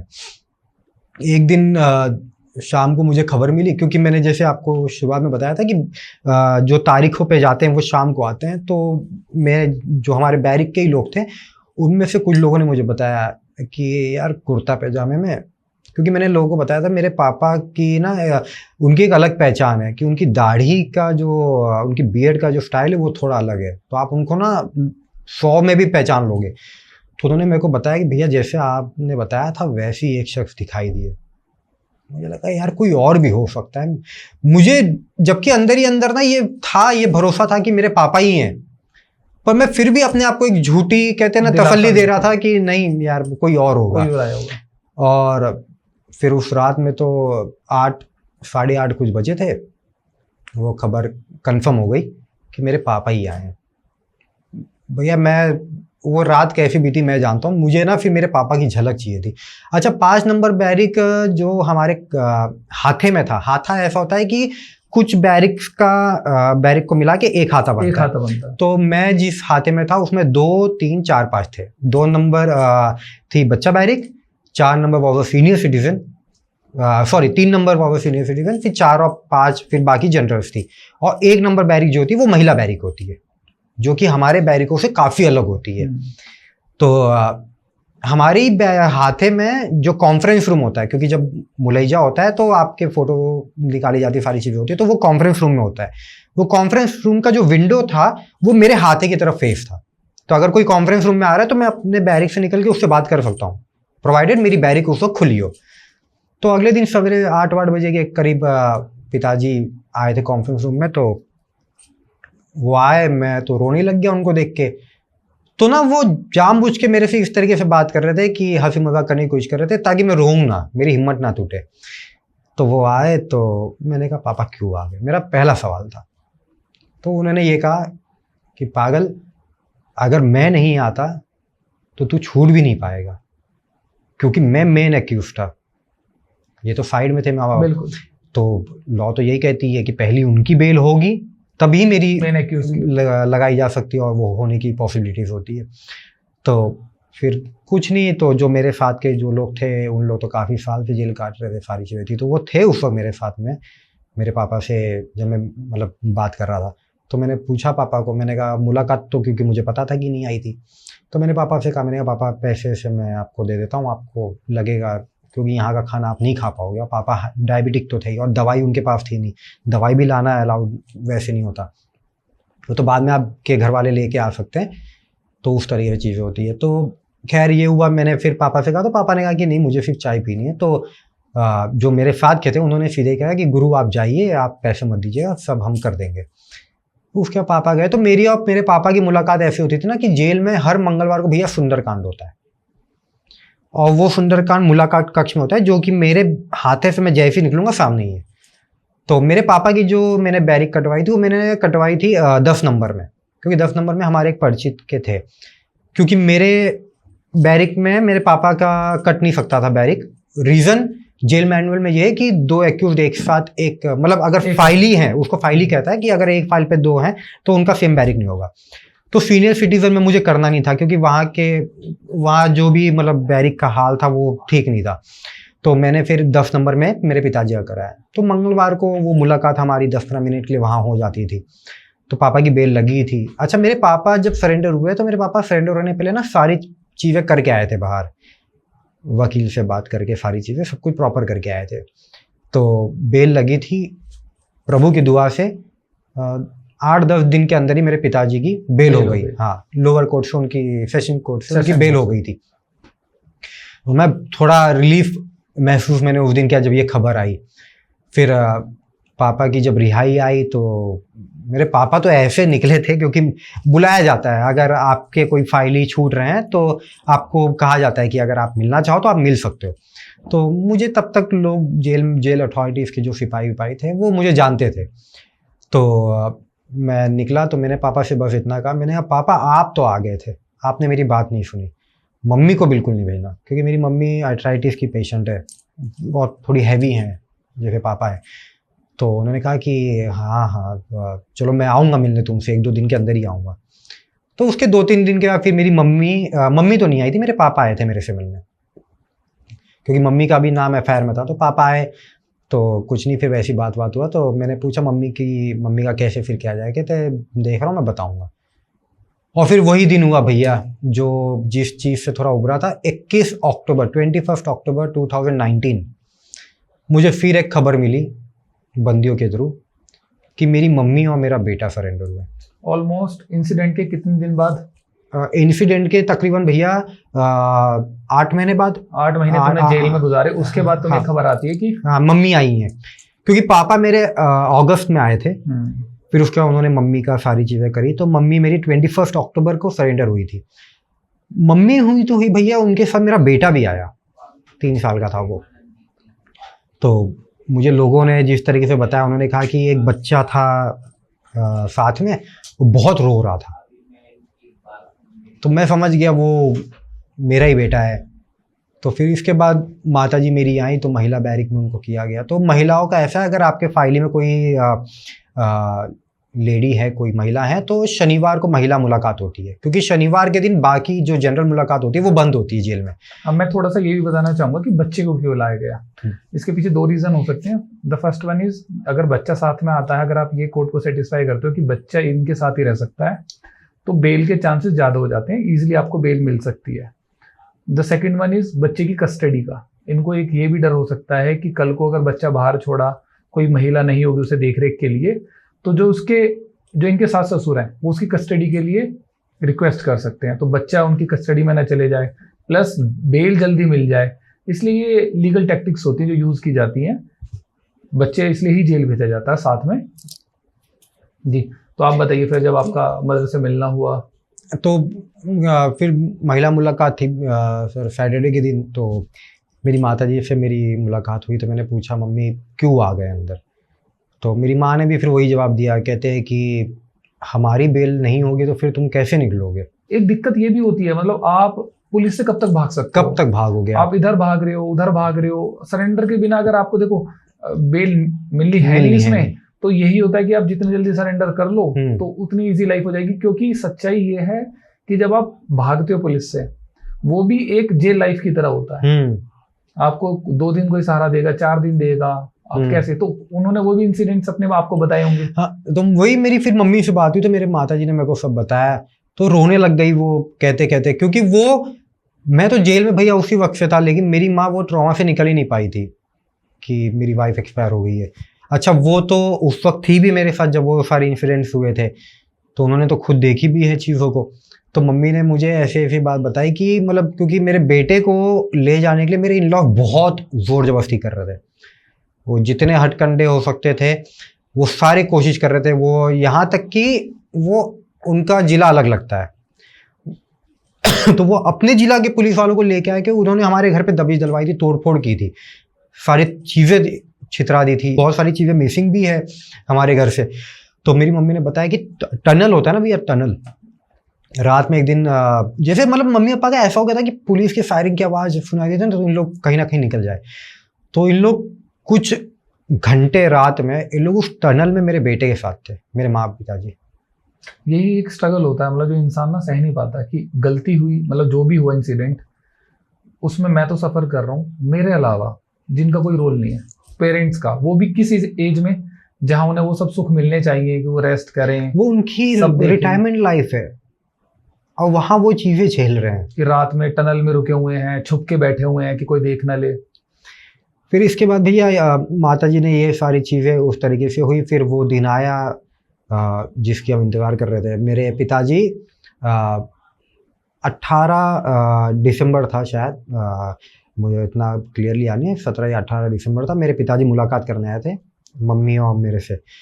तो बात हुई तो बेल के बारे में मैंने पूछा, मैंने कहा पापा मम्मी की बेल का क्या हुआ। तो पापा ने कहा कल लगी है, कहते हैं कि मैंने कहा फिर हमें कैसे पता चलेगा। तो पापा ने कहा कि कल लगी है बेल, अगर मैं परसों आया तो समझ आना कि बेल रिजेक्ट हो गई, और अगर मैं परसों नहीं आया तो समझ आना बेल हो गई। तो वो पहली बार था भैया उन 10 महीनों में, क्योंकि दिसंबर तक 10 महीने हो ही गए थे मुझे, पहली बार था कि मैं प्रभु से ये मन्नतें मांग रहा था कि आज मेरी मुलाकात ना लगे। नहीं तो हमेशा मैं, क्यों पर्ची घोराई जाती है ना, तो हमेशा जब पर्ची घोराई जाती थी तो मैं ये देखता था कि मेरा कोई आया क्या, कोई आया क्या। पर उस दिन मैं ये कर रहा था कि बस नाम ना ले मेरा कोई।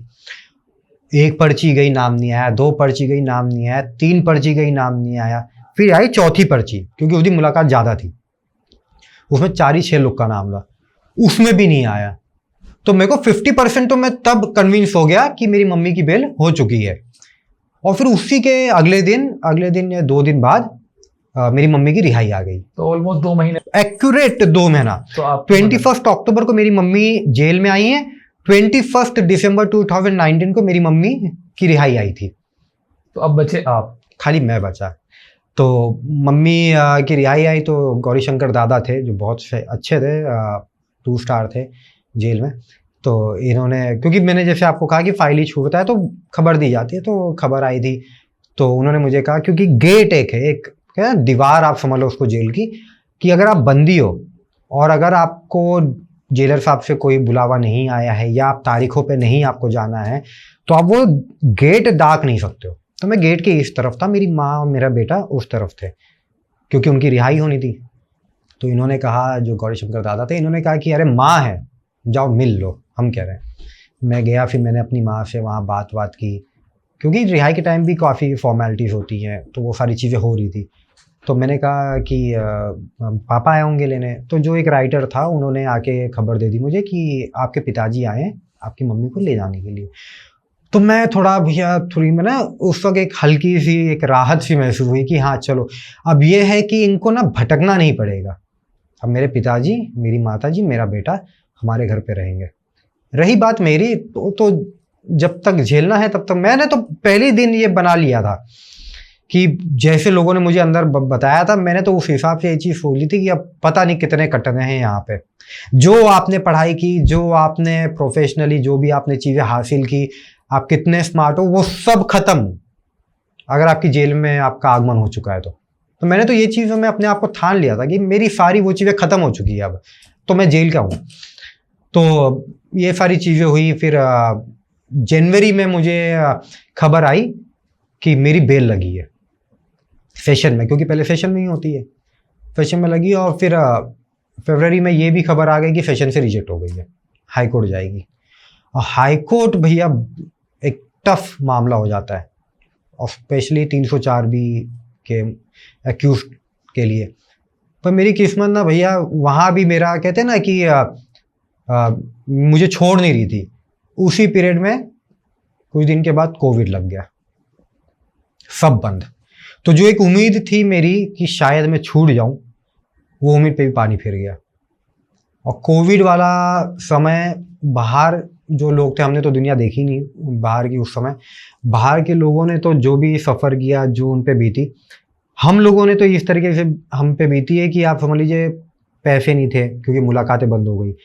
जो आपके पास रिसोर्सेज, आपके कुछ खाने पीने की चीज़ें थी, घर वाले नमकीन वमकीन भेज रहे थे, वो ख़त्म हो गई। कैंटीन में कोई चीज़ें बाहर से नहीं आ रही थी, तो आपके पास बचा गया जो जेल का खाना है। अब जेल का खाना भी ऐसा हो गया था कि कभी कभी होता है ना कि हमेशा आपको जो चीज़ें चाहिए होती है वो नहीं मिलती है। तो हमने वो वक्त देखा है जेल में कोविड के टाइम पे कि आपको पता होगा बरसिंग की सब्जी होती है, जो यूपी बिहार के व्यूवर्स है इनको पता होगा।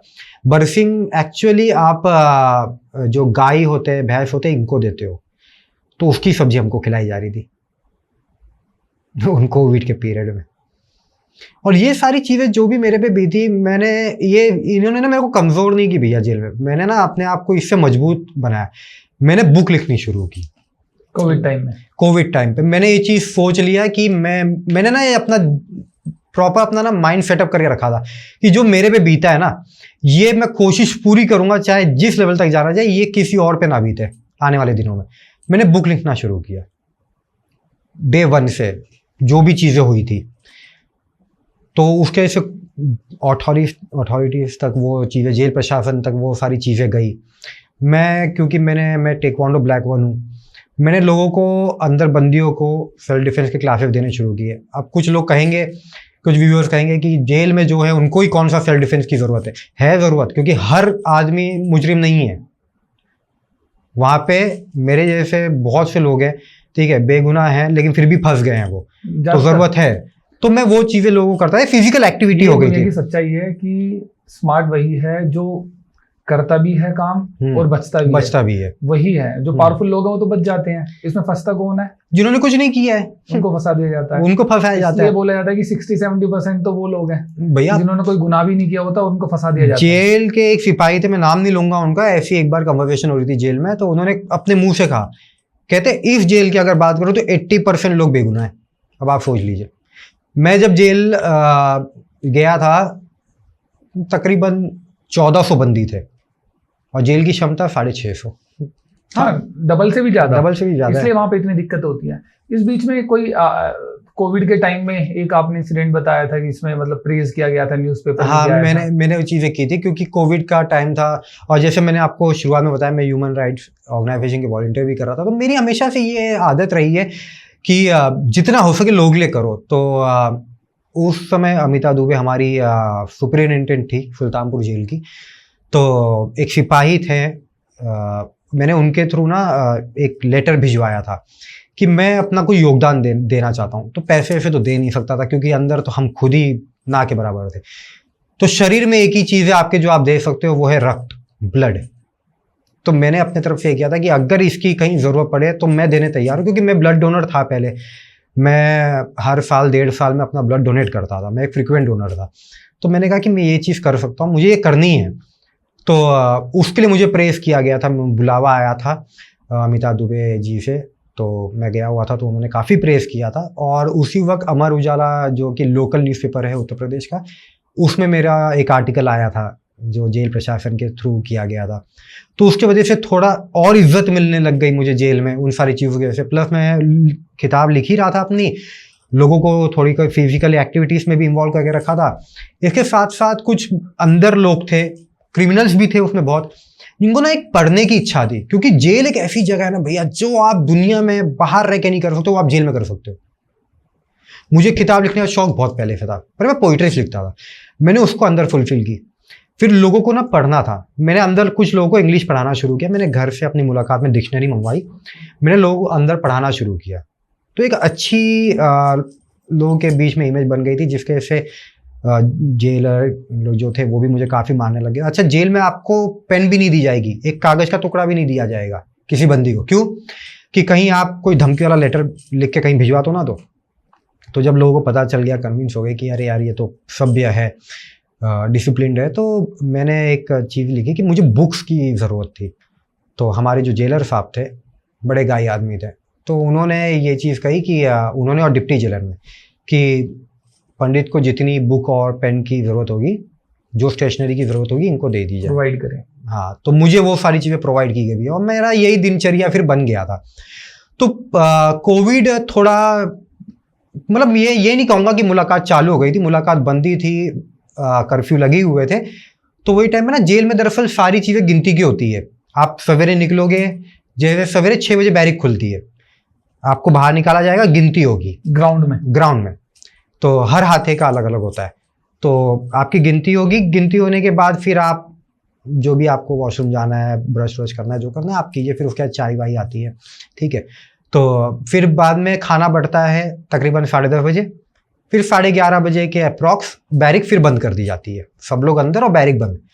फिर वो बैरिक खुलती है तकरीबन 3:30 बजे सवेरे, आफ्टरनून में। और फिर वो हमारा तो डिनर ही 5 बजे बढ़ जाता है।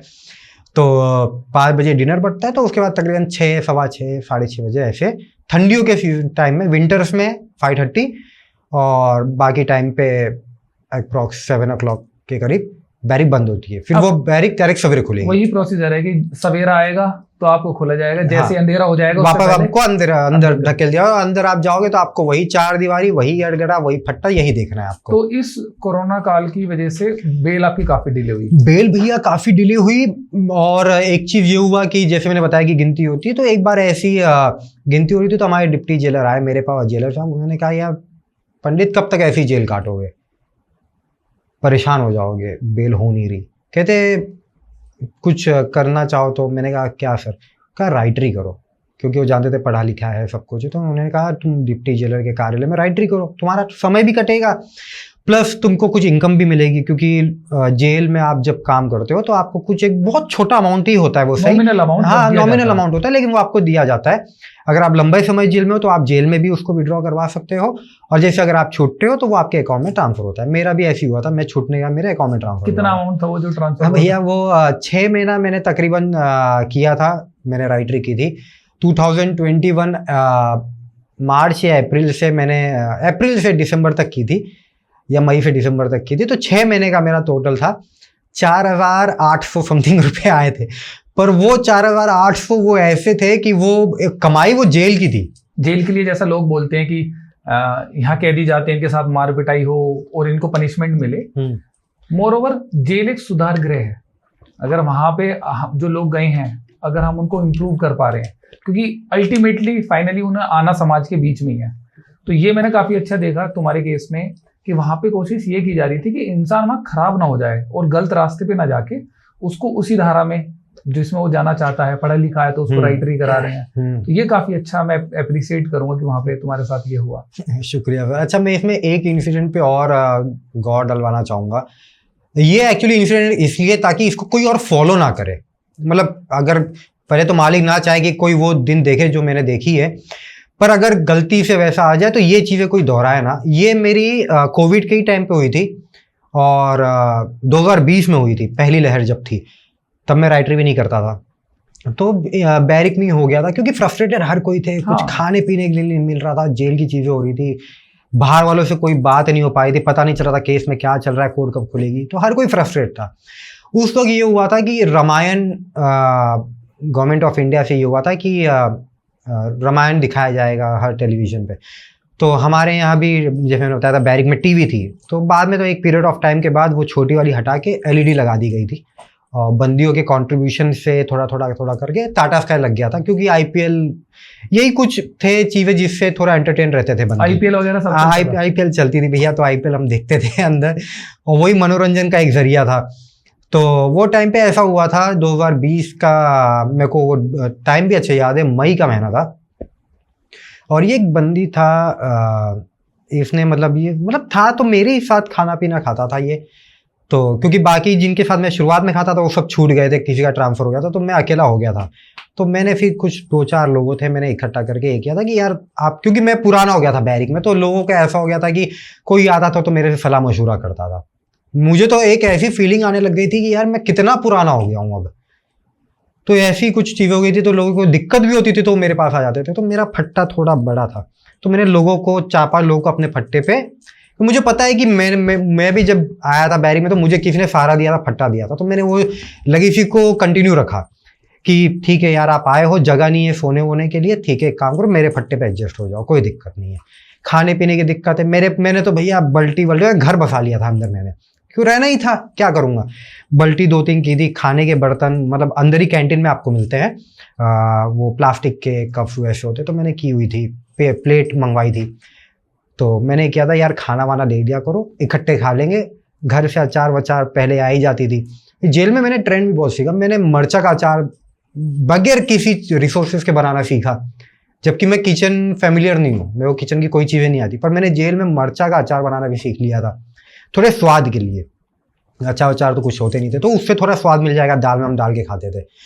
तो एक दिन की बात ऐसी हुई थी कि ये जो बंदी था हिंदू ही, रामायण चल रही थी और ये गालियाँ दिए जा रहा था राम जी को और सीता मैया को, फ्रस्ट्रेशन में या जैसे भी था। उसको मैंने मना किया कि मेरे पीछे ही था, मैंने कहा यार मत गाली दे, सारे बंदी हैं, रामायण चल रही है, मैंने कहा कुछ हो जाएगा, और जेल का सिस्टम बहुत ख़राब है।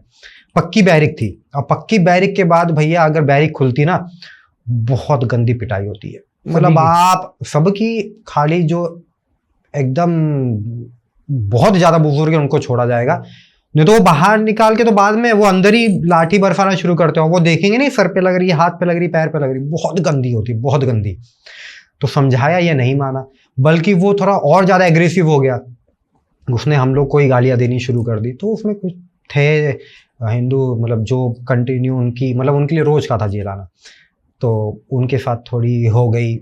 फिर बाद में मेरे ऊपर ये लोग गिर गए, तो मेरे पे जब गिरे तो मेरे गर्दन के यहाँ पे वो बंदा गिरा, तो 2-3 हाथ पैर मेरे से भी चल गए, और वो इतने गंदे तरीके से चले कि फिर रिपोर्ट लग गई। जेल में रिपोर्ट लगती है बैरिक बंद होने के बाद, तो रिपोर्ट लगी तो सिपाही आया कि उसमें मारपीट हुई है, वो रिपोर्ट लग गई। हाँ मारपीट हुई, तो उसको पहले बुलाया गया, फिर पूछा गया कौन था दूसरा जिसने मारा, तो मुझे तो पंडित ही कहा जाता था। तो आवाज़, जो बैरिक का राइडर था उसने आवाज़ लगाई, पंडित। मैं गया, तो जो सिपाही आए थे मुझे जानते थे अच्छे से तो उन्होंने कहा कि अरे पंडित तुम, तो मैंने फिर उनको पलागी किया क्योंकि वो भी पंडित ही थे। तो बोले क्या हो गया, तो मैंने उनको चीज़ें बताई। तो उन्होंने इसको पूछा कि क्यों गाली क्यों दे रहे थे तुम। इसने कहा साहब 4 साल हो गया है, बेल नहीं हो रही है। कहते अबे तुम्हारी बेल नहीं हो रही है तो इसमें भगवान की गलती है, और वो था भी 302 में और करके आया था। तो फिर बाद में उन्होंने वहीं ख़त्म करने की कोशिश की, क्योंकि वो जानते थे सिपाही, उनको पता था कि बैरिक खुलेगी तो बहुत गंदी पिटाई हो जाएगी, सबकी तो होगी पर मुझे और उसको तो रगड़ दिया जाएगा। तो उन्होंने वहाँ पे सब रफा दफा कर दिया। मुझे कहा, नसीहत दी कि पंडित आराम से जाओ, आराम करो, कह रहे तुम इतने समय से काट रहे हो, तुम बेमतलब हो कि मेरा ठीक है। तो इसके बाद आप मुझे बताइए वो इंसिडेंट जिस दिन आपकी बेल होती है, फिर ऑलमोस्ट 3 साल बाद। बेल भैया ऐसी थी, पहले तो ये जब चीज़ें हुई इसके तो अगले दिन पॉलिटिक्स थोड़ी हो गई थी, तो लाठी भी चली थी हमारे ऊपर, बहुत अच्छी खासी लाठी मेरे पे चली थी। तो फिर उसके बाद चीज़ें सही, फिर मैंने राइटरी भी ज्वाइन कर ली थी। बेल मेरी फिर भैया ऐसी हुई कि मैं राइटरी करने लग गया। तो मुझे राइटरी करने का, मैं राइटरी इसलिए बोल रहा हूँ क्योंकि उसको जेल के अंदर राइटरी ही कहा जाता है, एक्चुअली वो राइटर है तो उसको राइटरी बोली जाती है। तो राइटरी का मेरे को बहुत एडवांटेज मिला क्योंकि मैं अपनी बेल की जो प्रोसेसिंग है वो मैं ऑनलाइन चेक कर पा रहा था क्योंकि मैं कॉन्फ्रेंस रूम में था, तो मैं देख ले रहा था सारी। फिर तो मुलाकात जब आती थी तो मैं उस तरीके से अपने घर वालों को होते ना कि प्रॉपर बताता था कि ऐसे करवाया जाए, ये हो। तो 16 नवंबर को मेरी बेल लगी थी हाई कोर्ट में, और मेरे को उस दिन, और वो जिस बेंच पे लगी थी करुणेश पवार के, वो एक ऐसा जज था जिसको मैं सही मायने में जज कहूँगा।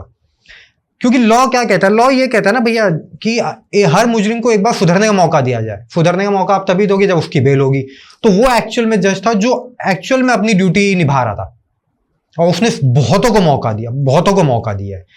तो मुझे पूरी उम्मीद थी कि मैंने पापा से ये कहा था, पापा उनके बेंच पे लगेगी तो शायद मैं निकल जाऊं।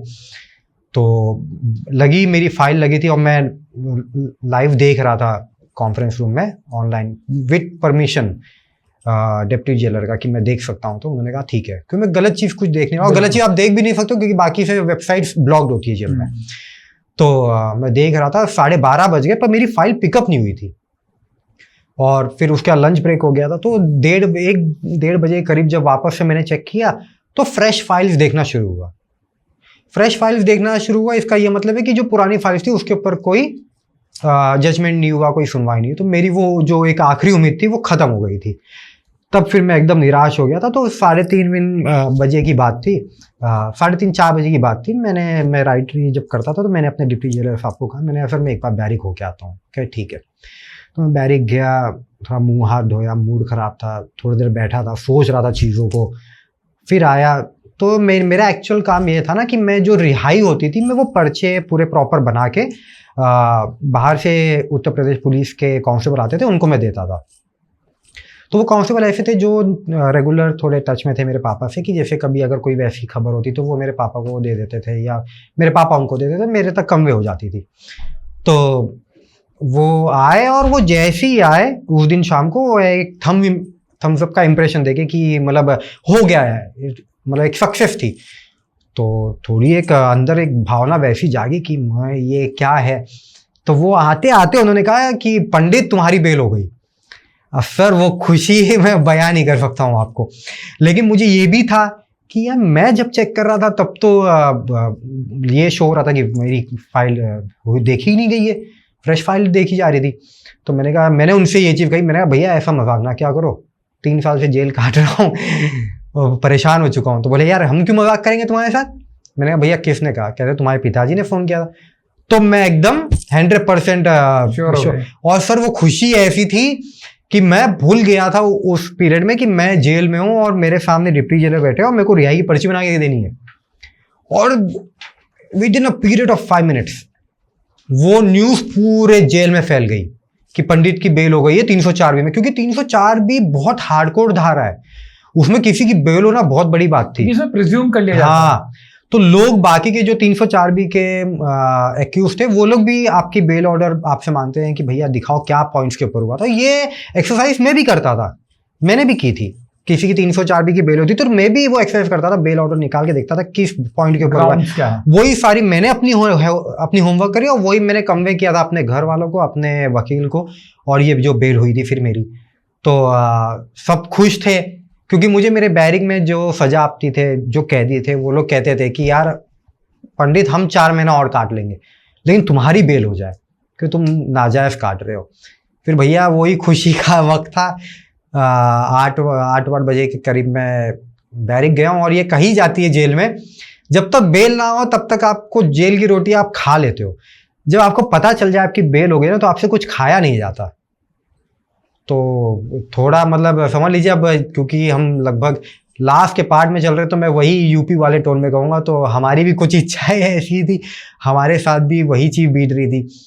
तो मैं जैसे ही गया तो बैरिक में अपने घुसा तो लोग उठे, गले मिलने लग गए, कुछ लोग पैर छूने लग गए कि भैया हो गई। खुशी का मतलब वो था लोगों के अंदर कि यार, क्योंकि मैं उन 114 लोग थे उस वक्त मेरे बैरिक में, और उन 114 में छठा या सातवां था मैं जो उस इतने टाइम से जेल काटा था उस बैरिक में। बाकी सब मेरे बात के थे। अगर उन 6 लोगों को छोड़ दिया है तो सारे नए ही थे, मेरे सामने के थे, तो सब खुश थे। और वो हकीकत बात थी कि रोटी नहीं खाई गई है। मेरे साथ एक पंडित जी थे, सीनियर थे, तो वो खाना खाते थे, और एक ठाकुर साहब थे, 2-3 जन और थे। तो उन्होंने, पंडित जी ने कहा कि हमारी भाषा में, कहन गुरु अब तो से जेल वाली रोटी अब खाई ना जाए।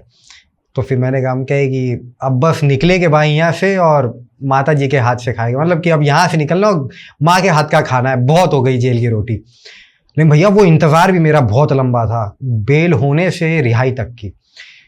मैंने जैसे कहा ना, मेरी किस्मत ने मुझे दगा बहुत दिया है। तो मेरा बेल ऑर्डर अपलोड नहीं हुआ था हाई कोर्ट के साइड पे। अब आप बेहतर जानते हो, जब तक बेल ऑर्डर अपलोड नहीं होगा आप रिहाई फाइल नहीं कर सकते हो, और रिहाई फाइल भी करने के बाद वेरिफिकेशन के प्रोसेस होते हैं। तो मैं फिर मेरे साथ साथ डिप्टी जेलर थे, 2-4 लोग और थे, सब रोज चेक कर रहे हैं, बेल ऑर्डर ही नहीं आया, अपलोड हो रही। तो एक समय क्या, तो मुझे भी लगने लग गया था। मेरे पापा मुलाकात करने आए तो मैंने सीधा कह दिया, मैं मतलब मुलाकात करने नहीं आए थे, मैं तारीख पे गया था, तो मैंने पापा से कह दिया, मैंने पापा चलो ठीक है, लेकिन ये ऐसी उम्मीद नहीं देनी चाहिए। कहते कौन सी उम्मीद? मैंने कहा कि मैं भले ही फ्रस्ट्रेट हो गया था, पर ये उम्मीद गलत आपने दे दी कि पहुंचवा दिया खबर की बेल हो गई है। कह सही में तुम्हारी बेल हो गई? मैंने कहा झूठ ना कहो। मैंने कहा रोज चेक कर रहा हूँ पागलों की तरह, बेल जो ऑर्डर है वो अपलोड ही नहीं हुआ है। कहते हैं हाई कोर्ट के साइड में दिक्कत है। तो पापा ने फिर वकील को बुलाया जो मेरे थे, वो उन्होंने कहा, कहते पंडित हाथ जोड़ के कहे, पंडित सही में हो गई है तुम्हारी बेल, कहते जल्दी छूटोगे। मैंने कहा चलो ठीक है और देख लेते इंतजार। वो इंतजार थोड़ा लंबा हुआ और फाइनली भैया 6 दिसंबर को मुझे ये खबर मिल गई कि मेरी रिहाई आ चुकी है, पर वो विलंब में आई थी। तो as per jail manual and jail law मुझे विलंब की रिहाई में मुझे शाम को नहीं छोड़ा जा सकता था, तो मेरी रिहाई 7 की सवेरे हुई। तो 7 दिसंबर को, मतलब सोचिए 16 नवंबर को बेल हुई थी और 7 दिसंबर की सवेरे मेरी वो जेल से रिहाई हुई है। और वो रिहाई भी वैसे हुई है कि बहुत क्योंकि लोग जानते थे, मानते थे, इज्जत देते थे, तो काफ़ी लोग थोड़े मतलब मायूस भी हो गए थे कि भैया जब तक आप थे आप मदद कर देते थे लोगों की। मैं लोगों को बेल ऑर्डर निकाल के दे देता था, क्राइम नंबर दे दो, मैं बता देता था भाई क्या प्रोसेसिंग हो रही है, और मैं कुछ नहीं लेता था लोगों से। तो इस तरीके की चीज़ें थी, और ये चीज़ें मैं जब से राइटरी कर रहा था तब से करते आ रहा था। फिर जो लोगों को पढ़ाता था, ये सब बहुत सारी चीज़ें थी। तो वो मैं तो आज भी कहूँगा और ये हमेशा कहूँगा कि मैंने उन लोगों की मदद की या मैं उनके लिए खड़ा था अंदर, तो वो उन लोगों की दुआएं थी, मेरे माँ बाप के मेहनत के साथ, प्रभु के साथ साथ वो लोगों की दुआएं थी जिस वजह से मेरी बेल हुई। नहीं तो आप सोचिए 2.5 साल तक कोई उम्मीद नहीं थी। मैंने राइटरी शुरू की और उसी के 6 महीने बाद मेरी बेल हुई है, क्योंकि राइटरी शुरू होने के बाद ही मैंने वो लोगों को बताना शुरू किया, पढ़ाता। हाँ, एक पढ़ाना वढ़ाना वो सारी चीज़ें तो चली रही थी। अच्छा, ये चीज़ होती भी थी, ये पॉजिटिविटी आपके अंदर आती है, तो वो चीज़ें थी। तो 7 दिसंबर को भैया फाइनली उन जेल की दीवारों से छुटकारा मुझे मिला। बहुत सारी चीज़ें अंदर देखी, बहुत सारी चीज़ें अंदर खुद पे बीती, बहुत चीज़ें छोड़ी भी अंदर। अच्छा, एक वहम चलता है बंदियों के अंदर जेल में कि जब आप छूटो ना तो आप अपना एक रुमाल का टुकड़ा भी जेल में छोड़ के नहीं जाना। तो लोगों के अंदर एक ये होती है कि नहीं यार फिर ना तो आप वापस आ जाओगे। तो मैंने वो चीज़ भी दूर करने की कोशिश की। मैंने सिर्फ एक कटोरा, जो मैंने आपको बताया जिसमें मैं खाना खाता था, मैं बस वो लेके निकला था जेल से बाहर। बाकी जो कपड़े वपड़े थे, बहुत से बंदी ऐसे थे जिनकी मुलाकात नहीं आती थी, तो मैंने सब छोड़ दिया था। वो कटोरा लेके निकला था, और आज भी जब अपने घर पे रहता हूँ तो मैं उसी में, जो है चूड़ा होता है हमारे यहाँ या नमकीन, तो मैं उसी में खाता हूँ। क्योंकि वो जो दिन है ना भैया, लोग कहते हैं कि मत याद करो मत याद करो, लेकिन मैं याद करता हूँ। क्यों? क्योंकि वो दिन ने मुझे यहाँ तक सिखाया कि जेल में आपको लोगों को मालूम पड़ जाएगा कि कौन अपना है कौन आपका पराया है। बिल्कुल, एक रियलिटी होती है जो सीख देता है। मैंने बहुत सीख देखी है, मैंने बहुत सीख ली है जेल से। और अब क्या स्टेटस है जो आप बुक लिख रहे हो उसका? बुक लिख रहा हूँ भैया मैं, आप समझ लीजिए बस कुछ दिन, महीने नहीं कहूँगा, बस कुछ दिन की बात है। तकदीर है मेरी किताब का नाम, जो कि प्रपोज टाइटल है, और वो लोगों के बीच में आएगी, फ्लिपकार्ट, अमेज़ॉन, सब जगह पे अवेलेबल रहेगी। और मैंने तो जो चीज़ें बताई है, क्योंकि हमारे पास वक्त कम है तो मैंने मतलब इस तरीके से बताया है।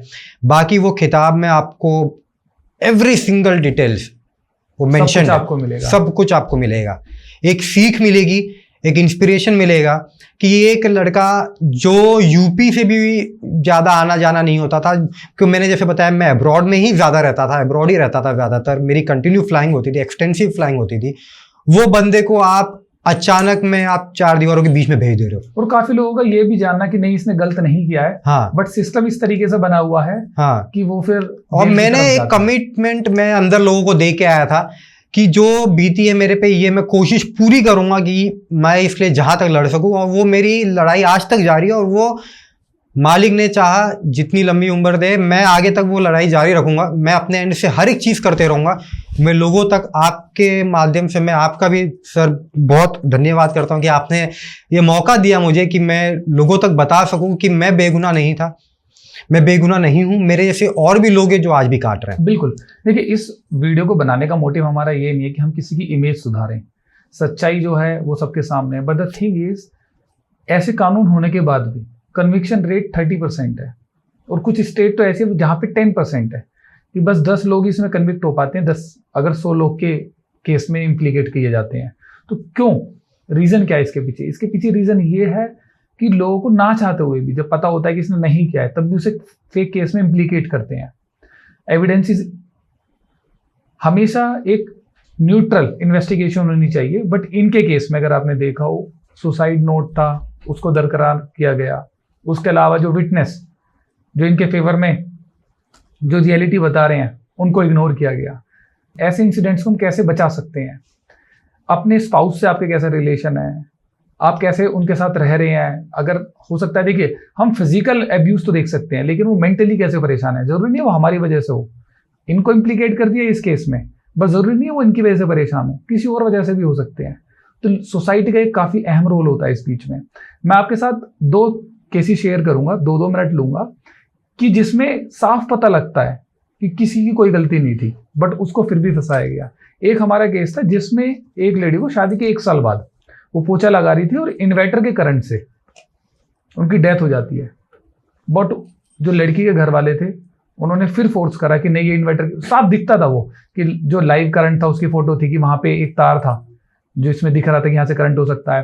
फिर जिसकी रिपोर्ट आई, उसमें पता लगा करंट से इसकी डेथ हुई है, बट वो एक्सेप्ट नहीं कर रहे थे उसको। उन्होंने 6 साल तक वो केस बढ़ाया। क्यों? कि भाई हमें यहाँ कॉम्प्रोमाइज करेंगे तो इस पैसे पे करेंगे, सबको सजा दिलवाएंगे, जिसमें किसी की कोई गलती नहीं थी। इसके अलावा एक हमने केस करा था जिसमें एक लड़की की फोर्सफुली शादी कराई। वो ना चाहते हुए भी वहां शादी नहीं करना चाहती थी, उसकी शादी कराई। क्यों? समाज के डर से कि समाज क्या कहेगा, हमें जहां पे करानी है तुम्हें वहीं करनी होगी। उस लड़की ने शादी की, जबरदस्ती उसकी शादी हुई। शादी के मुझे लगता है 2-3 हफ्ते ही वो किसी से कोई बात नहीं करती थी, तो उसके हस्बैंड को लगता था कि शायद ये इस एनवायरनमेंट में अभी ढल नहीं पाई है, तो थोड़ा टाइम लगेगा। और 3 हफ्ते बाद ही शादी के उसने सुसाइड कर लिया। तो जो उसके घर वाले थे, लड़की घर वाले, उन्होंने सब जगह ये कि दहेज के लिए हमारी लड़की को मार दिया, रोना धोना करा। बट जब इसमें पुलिस ने काफी अच्छी इन्वेस्टिगेशन की, जब उन्होंने उसका व्हाट्सएप चैट देखा लड़की का, तो उसमें सब दिखा कि मेरे घर वाले, वो अपने जो उसका बॉयफ्रेंड था उससे बात करती थी, उसे बताती थी कि लड़का बहुत अच्छा है, बट इन्होंने जबरदस्ती मेरी यहाँ शादी करी है, मैं तुमसे शादी करना चाहती थी और मुझे जिंदगी जीनी नहीं है, और या तो तुम मुझे यहाँ से लेकर जाओ, और मैं अपने घर वालों को कभी माफ नहीं करूंगी, उन्होंने मेरे साथ इतना गलत करा, और मैं अपनी जिंदगी खत्म करना चाहती हूँ। तो उस तरीके की चैट उसमें मिली, तो वहां से उस बच्चे को बचाया गया। हालांकि आज काफी फोरेंसिक काफी इंप्रूव कर गई है, एविडेंसेस को कलेक्ट करना काफी आसान हो गया है, बट उसके बाद भी कन्विक्शन रेट इतना कम है क्योंकि इसमें फेक लोगों को फंसाया जाता है। इस वीडियो को बनाने का यही मोटिव है कि हम 304B को अच्छे से जानें कि डाउरी डेथ एग्जैक्टली है क्या। उसके अलावा जो ऐसे केसेस में लोग फंसते हैं, हमें एक दूसरे एंगल से भी देखना चाहिए कि हो सकता है उन्हें बेवजह फंसाया जाता हो। At last, thank you so much Rahul, आपका यहाँ आने के लिए और सब कुछ बताने के लिए। और ये काफी अच्छा रहेगा लोगों को जानने के लिए कि आज उन्होंने जेल लाइफ को भी जाना होगा, और ये जरूर जाना होगा, हर इंसान जो हमारे पॉडकास्ट पे आया उसने जेल के लिए बहुत गलत गलत बताया, क्योंकि उसके साथ परेशानी वो उसने झेली है, लेकिन आपने उसे पॉजिटिवली लिया, वहां काम करा, अपने इंटरेस्ट दिखाया, लोगों को असिस्ट करा, हेल्प की, जिसकी वजह से आप वहां पे अच्छे से आराम से रह पाए। आपको एक ऐसा एनवायरनमेंट मिल पाया कि जहां आप रह सकते हैं। तो हम वहां से सीख सकते हैं कि जेल में भी अगर आप अच्छे से रहोगे जी, और दूसरों की हेल्प करोगे, अपने इंटरेस्ट को जानोगे, उसे एक्सेप्ट करोगे हाँ कि हाँ मुझे जेल में है तो मुझे काटनी है ये, बिल्कुल तो बिल्कुल। आप वहां पे भी इंप्रूव कर सकते हो। थैंक यू सो मच ये वीडियो देखने के लिए। अगर आपको वीडियो अच्छा लगता है तो आप अपने फ्रेंड्स के साथ, अपने परिवार वालों के साथ जरूर शेयर करें और चैनल को सब्सक्राइब करें। Thank you.